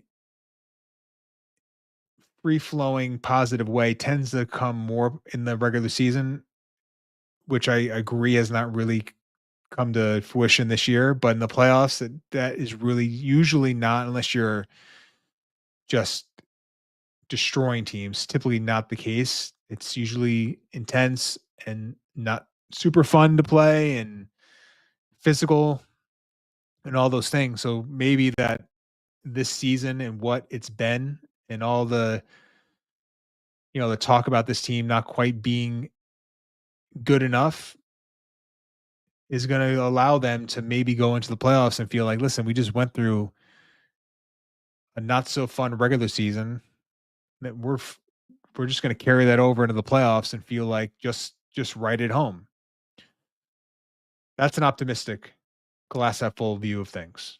Anyway, but thank you, Robert. Thanks for checking in. Robert Cross again. What's up, Robert? Appreciate it. If I have to watch Josh Hart not shoot the effing ball throughout these playoffs, I will need 2 to 3 iPads to get through them. Sick of it. Keep the iPads in check.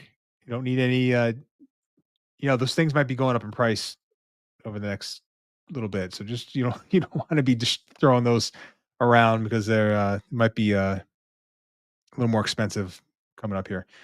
Just a word of advice.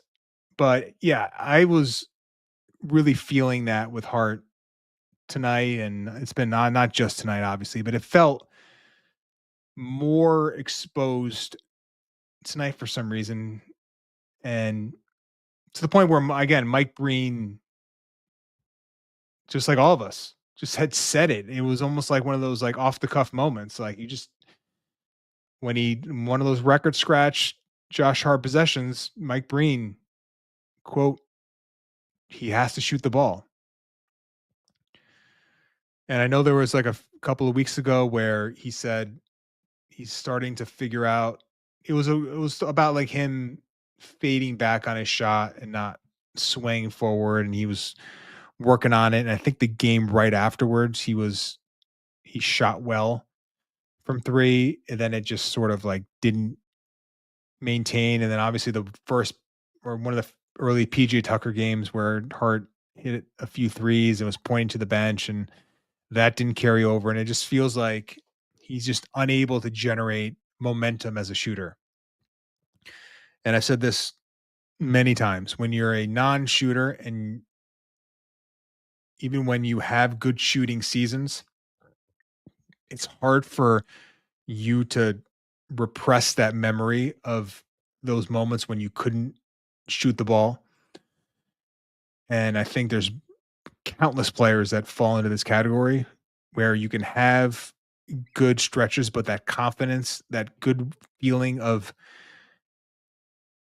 I can if I miss 5 in a row, I'll make the next one. Like that is a fleeting thought for guys that had to work and grind their way to just be good.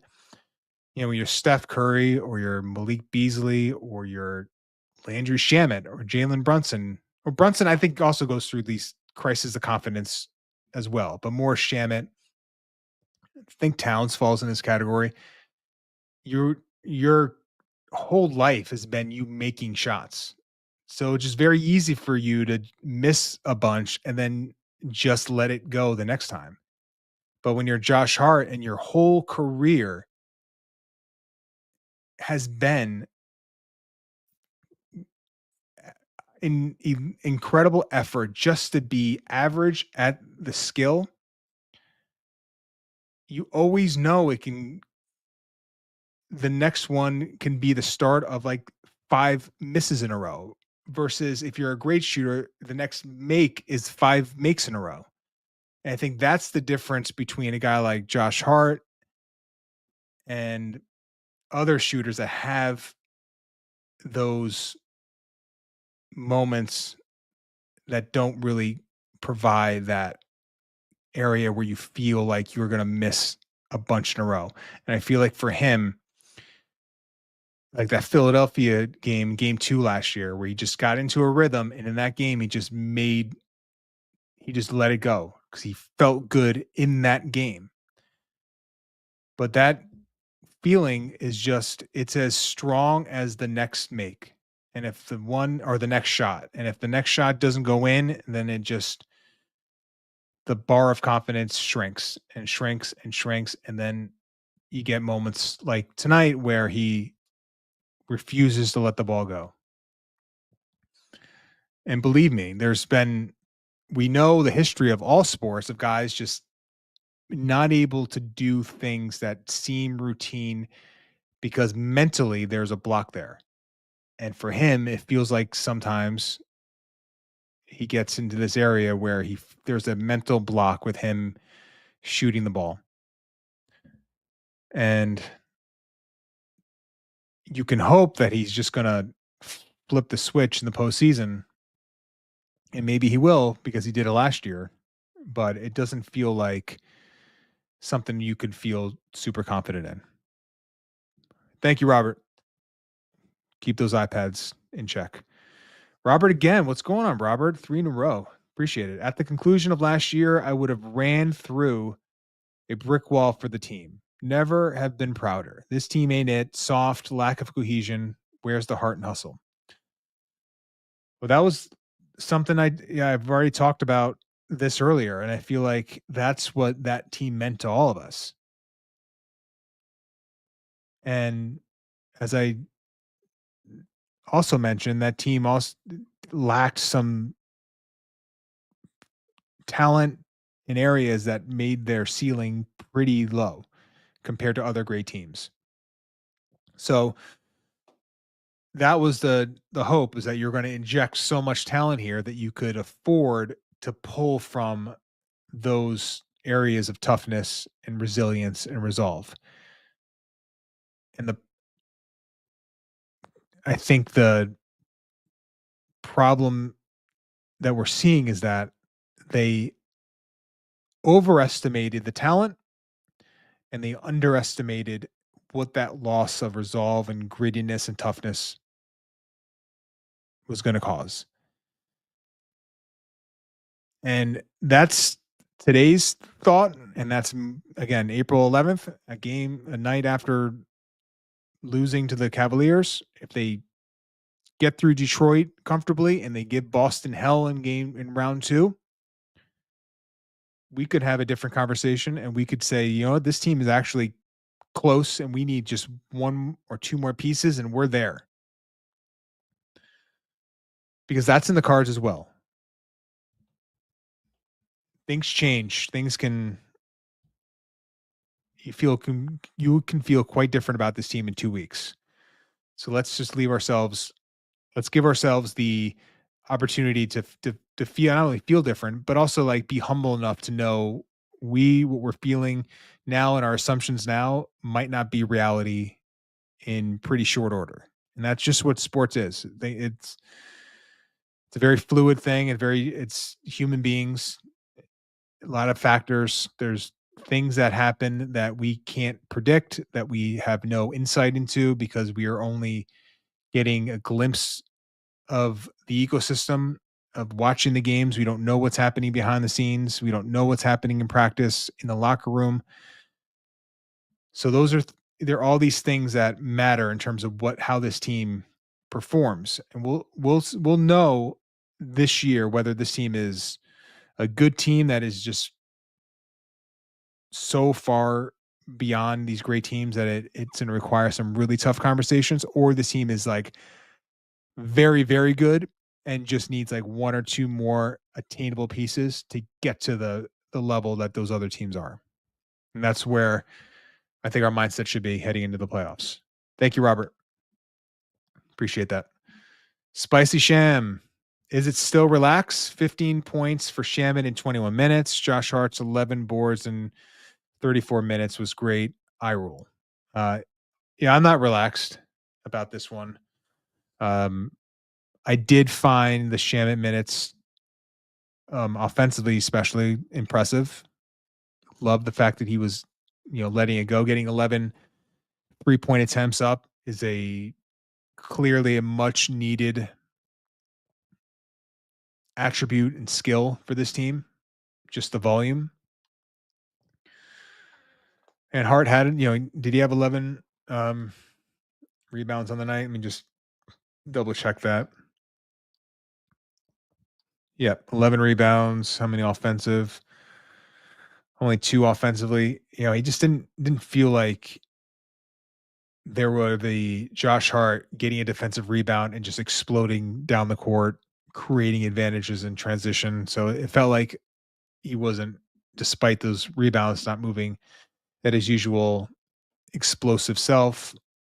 But yeah, didn't feel like a game that we could chalk up to just say, yeah, it's a meaningless game. Let's just turn the page, get to the playoffs, and we'll see. This felt like one we had to talk about some hard truths. Thank you, Spicy Sam. Sham. Thank you. Appreciate it.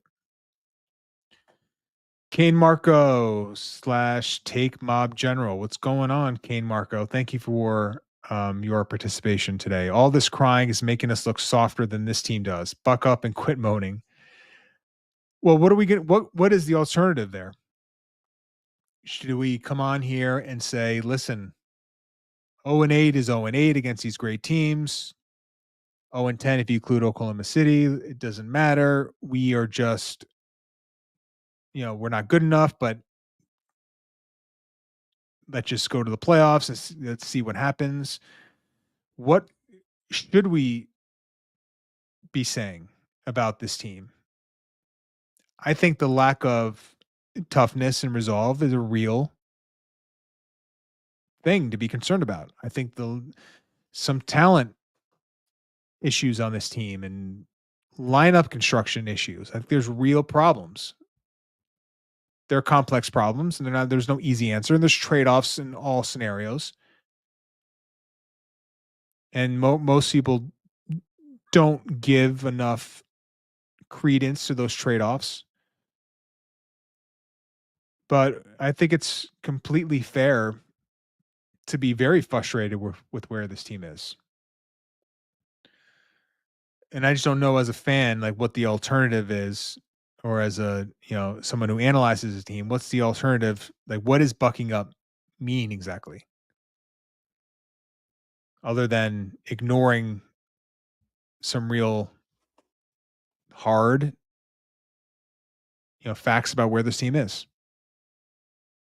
And I think that's the part that, despite, as I've said several times, despite this game not meaning anything in terms of the standings, meant something to the players, and they told you that by their performance and their effort, which was on the effort side, everything you could have asked for.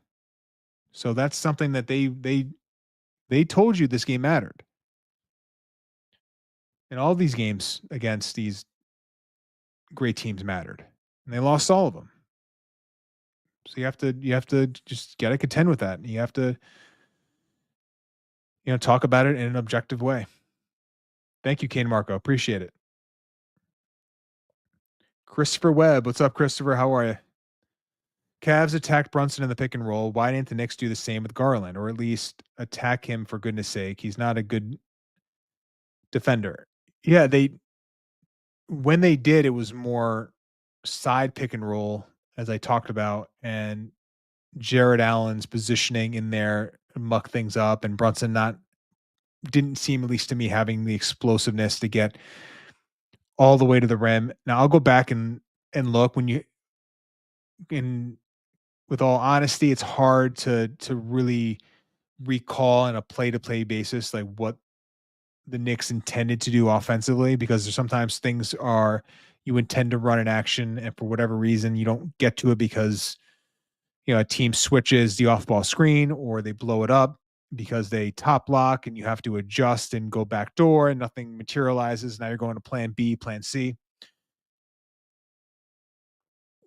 Who I would have trouble remembering on a also possession to possession basis, like who was Garland, defending on those plays. It was a lot of it was Bridges, and they did try posting Bridges up a handful of times, got some good looks out of it. Some, I don't know if it was Hart or Anunoby with Garland fronting, getting the ball over the top, and Bridges finishing. So I like some of those things. But if you want to say like get Bridges in the action as a screener, I've talked about Bridges' ability to screen in those actions and his how good he is in a short roll, how good he is getting out of the screen early if they're going to blitz. He's very effective in that area. So I think that is something Knicks could have done more. That's a fair critique, especially when you juxtapose that with what Cleveland was doing, as you mentioned, Chris, how relentless they were targeting Brunson, which I talked about Again, 101 98. Strus 3. The Strus 3 makes it 101 98. That's a Brunson show and recover. Knicks get get into rotation. Strus gets wide open. He was guarding Brunson. Brunson leaves him to hedge on the pick and roll. Fans out to the left wing. Strus gets another 3. This time Brunson blitzes the Garland pick and roll. Strus gets out of the screen into space for a 3. And then on the third one, Brunson now switches on to Garland, gives up the straight line drive. Garland scores 8 points generated primarily because Brunson was in the action. And that was all within the last 2 to 3 minutes of the game. So that's that. That's the thing that you're going to have to, try to limit if you're the Knicks, but it's difficult, and teams are so relentless in the playoffs, especially. So it's going to be a constant battle for the Knicks in that area. Thank you, Chris. Appreciate it. Matt G, what's up, Matt? Thank you for checking in. Is Tibbs the mellow of coaches, just not good enough? Yeah, that's the thing about. Yeah, Melo was always like, never felt he was quite on the level of some of the great stars of his era. And Tibbs is going to be on, he doesn't quite have a Hall of Fame resume right now, but he's going to move up some lists pretty quickly. And like Melo in terms of scoring lists, and Tibbs on the win list, like these are guys that are going to, and Melo is obviously going to get into the Hall of Fame, deservedly so, first ballot. Congratulations, Melo. And, Tibbs is going to have a pretty decent resume. But, when they hired him, the thought was, is he the bridge to something else? And that has always sort of been there, that thought. And it felt like maybe it went away the last 2 seasons, but it feels like it's sort of come back. And I think rightfully so. I think we need to be very cognizant that sometimes it takes another one to get them over the hump. And Cleveland's a good example of that right now. And I know Cleveland's got to win, get to a finals, or at least a conference finals to really, make that decision and that impact of Kenny Atkinson to be like fully and unimpeachably like a great franchise changing move. I get that. They have to do it in the playoffs, but at this point and up to this point, it's been a resounding success. So I think that's one example. There's many others, and we'll see what comes of Tibbs. He's going to have a good playoffs. The Knicks are going to have a good playoffs for him to, I think, keep his job, and feel pretty confident in that. Thank you, Matt. Phrase _ Vader. What's going on, Phrase Vader? How are you? Appreciate it. Thanks for checking in. Okay, I'm officially worried. Josh needs his confidence back. That travel call in the 4th was bad. Didn't cost us the game, but we need him. I'm incredibly over Cam. Good season. It's gut check time. That's the Josh Hart travel. That was the, Mike Breen. Got to shoot the ball. It was bad in the moment. And then we hit a 3 soon after that. Big 3. Just give him credit for that. To let the ball go and to make it in that same left corner. But he needs, if this is the Josh Hart in the playoffs, let's just call it what it is. Knicks are not going to have, they can maybe get through Detroit. That's it. If this is the Josh Hart, that's going to be playing 35 minutes a night, 35 plus minutes a night. He's going to have to be a willing, capable, high percentage, 35 plus on the percentage 3-point shooter for the Knicks to have a chance against Boston, even a chance to even make it close. And yeah, Cam, hasn't been great in the second half of the year. The shooting, waxes and wanes, the drives, he's so tunnel vision focused, and he doesn't get all the way to the rim. It's usually a lefty floater that he makes enough to where you feel okay about it, but you probably look up and it's, he's probably shooting 43% on those shots, somewhere in that range, doesn't get fouled, doesn't pass out of it. So you're not getting the value there. It's not collapsing a defense. I think his defense on his defense has been good most of the year. So I think he's providing value there, and I think he's respected as a shooter. So there's that. So that I think he's had a solid season, especially for what he's being paid. But I think I'm pretty concerned about him in the playoffs. But he's also a guy that can make 4 threes and a half and get you back in a playoff game. We saw that with the Sixers last year against the Knicks. So I wouldn't write him off, but I feel like you're right to feel pretty worried about him where he is. Thank you, Phrase Vader. Thanks for checking in. Robert Cross. What's up, Robert? Last one of the night, so we'll make it a good one. My real concern, said it from the jump this season, structural flaw in the pairing of JB and Cat. Feel worse about it now. And the structural flaw, I presume it's on the defensive end, like to have two guys be subpar defenders, your point guard, your center. Like, how do you figure out a way to have a good defense with that? Well, they haven't really figured that part out. Like, they've gotten better this year, but it's still slightly below average. And I think the other piece of it is that they just haven't. It's not been a great pairing offensively. And that's also something. It's like Dame and Giannis get so much criticism regarding the fact that they've never become that elite offensive pairing that I think everyone assumed was going to happen. And I think with JB and Cat, maybe the narrative before the season wasn't quite at that level, but it was pretty close. And then you had them almost from, beyond like a couple like moments in the preseason against Charlotte. I remember a couple where Brunson like didn't find Cat on some pick and pops, and there was like you could see they were trying to figure things out. But right from the start, I feel like once the Indiana game early on happened in the Detroit game, they were off and running. And it was an elite pick and roll or pick and pop pairing for the first couple of months of the year. Arguably the best in the NBA, right from the start. And then it just has devolved into an action the Knicks rarely run. And when they're not playing off each other in a direct way, all the benefit comes from, spacing and,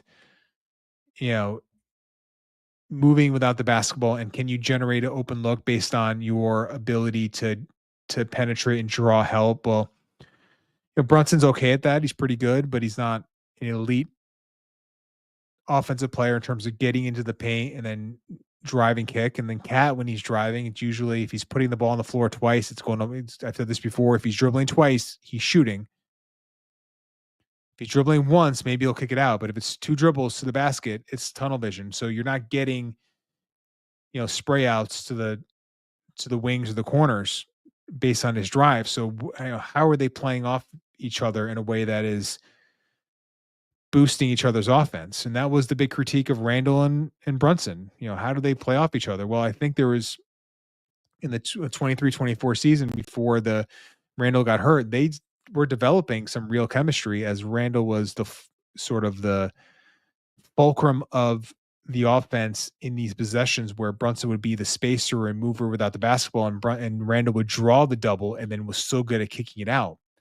Well, that has just not materialized in the same way with Towns. Now, can you get to there? Yes. But maybe that might be a next year thing. But I think it's interesting that they're almost sliding by here where the criticism has not been as heavy and not even in the same ballpark as the criticism that's been levied against Giannis and Dame, which has been a common theme of those guys not maximizing each other's potential. And I think JB and Cat are not maximizing each other on offense, and we know they don't maximize each other on defense, and that at least one of those has to change, and it's likely going to have to come from the offense. And if we don't see it in the playoffs, and we'll probably have an off season to figure it out, and then a next season, and that. But it's got to happen. It's got to happen. Thank you, Robert. All right, Phrase Vader again. What's up, Phrase Vader? Thank you. Two more came in late.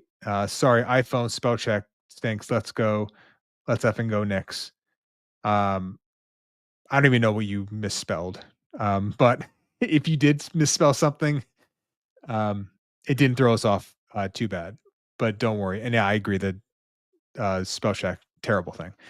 Yanni, what's going on, Yanni? Thanks for checking in for the last one of the night, I think. Last one, Mark. Thank you. 50 wins, but I'm undeniably miserable. In fact, I need a full consortium of therapists to deal with this bleak, likely first round exit. Woo, Yanni coming in hot. So much pain. Listen, I'm with you on a lot of those things. I'm not quite at the level where I would say I'm miserable, but I'm certainly frustrated and disappointed in this. I wouldn't even say likely first round exit. In fact, I'm going to pick the Knicks. I just am vacillating between 6 and 7 games at this point. But if you're going to pick the Pistons, I don't think you can make the case pretty easily. You know, the Knicks will be favored. If you look at, I'm sure the betting markets will have the Knicks as comfortable favorites, I would imagine. But, you know, if you look at just since January 1st, and if you go to Clean the Glass and you look at just the net rating. All right, so we're talking about roughly 50 games. So for Detroit, that is since January 1st, that's 49 games. They have a net rating of plus 5.1. The Knicks, 48 games. I don't know if I think this includes tonight, but I'm not 100% sure. Knicks have played 48 games and have a net rating of 2.4, plus 2.4. So the Pistons, who everyone that I talk to in Knicks land are telling me Knicks are going to roll over them, have just been a better team since January 1st for more than half the season.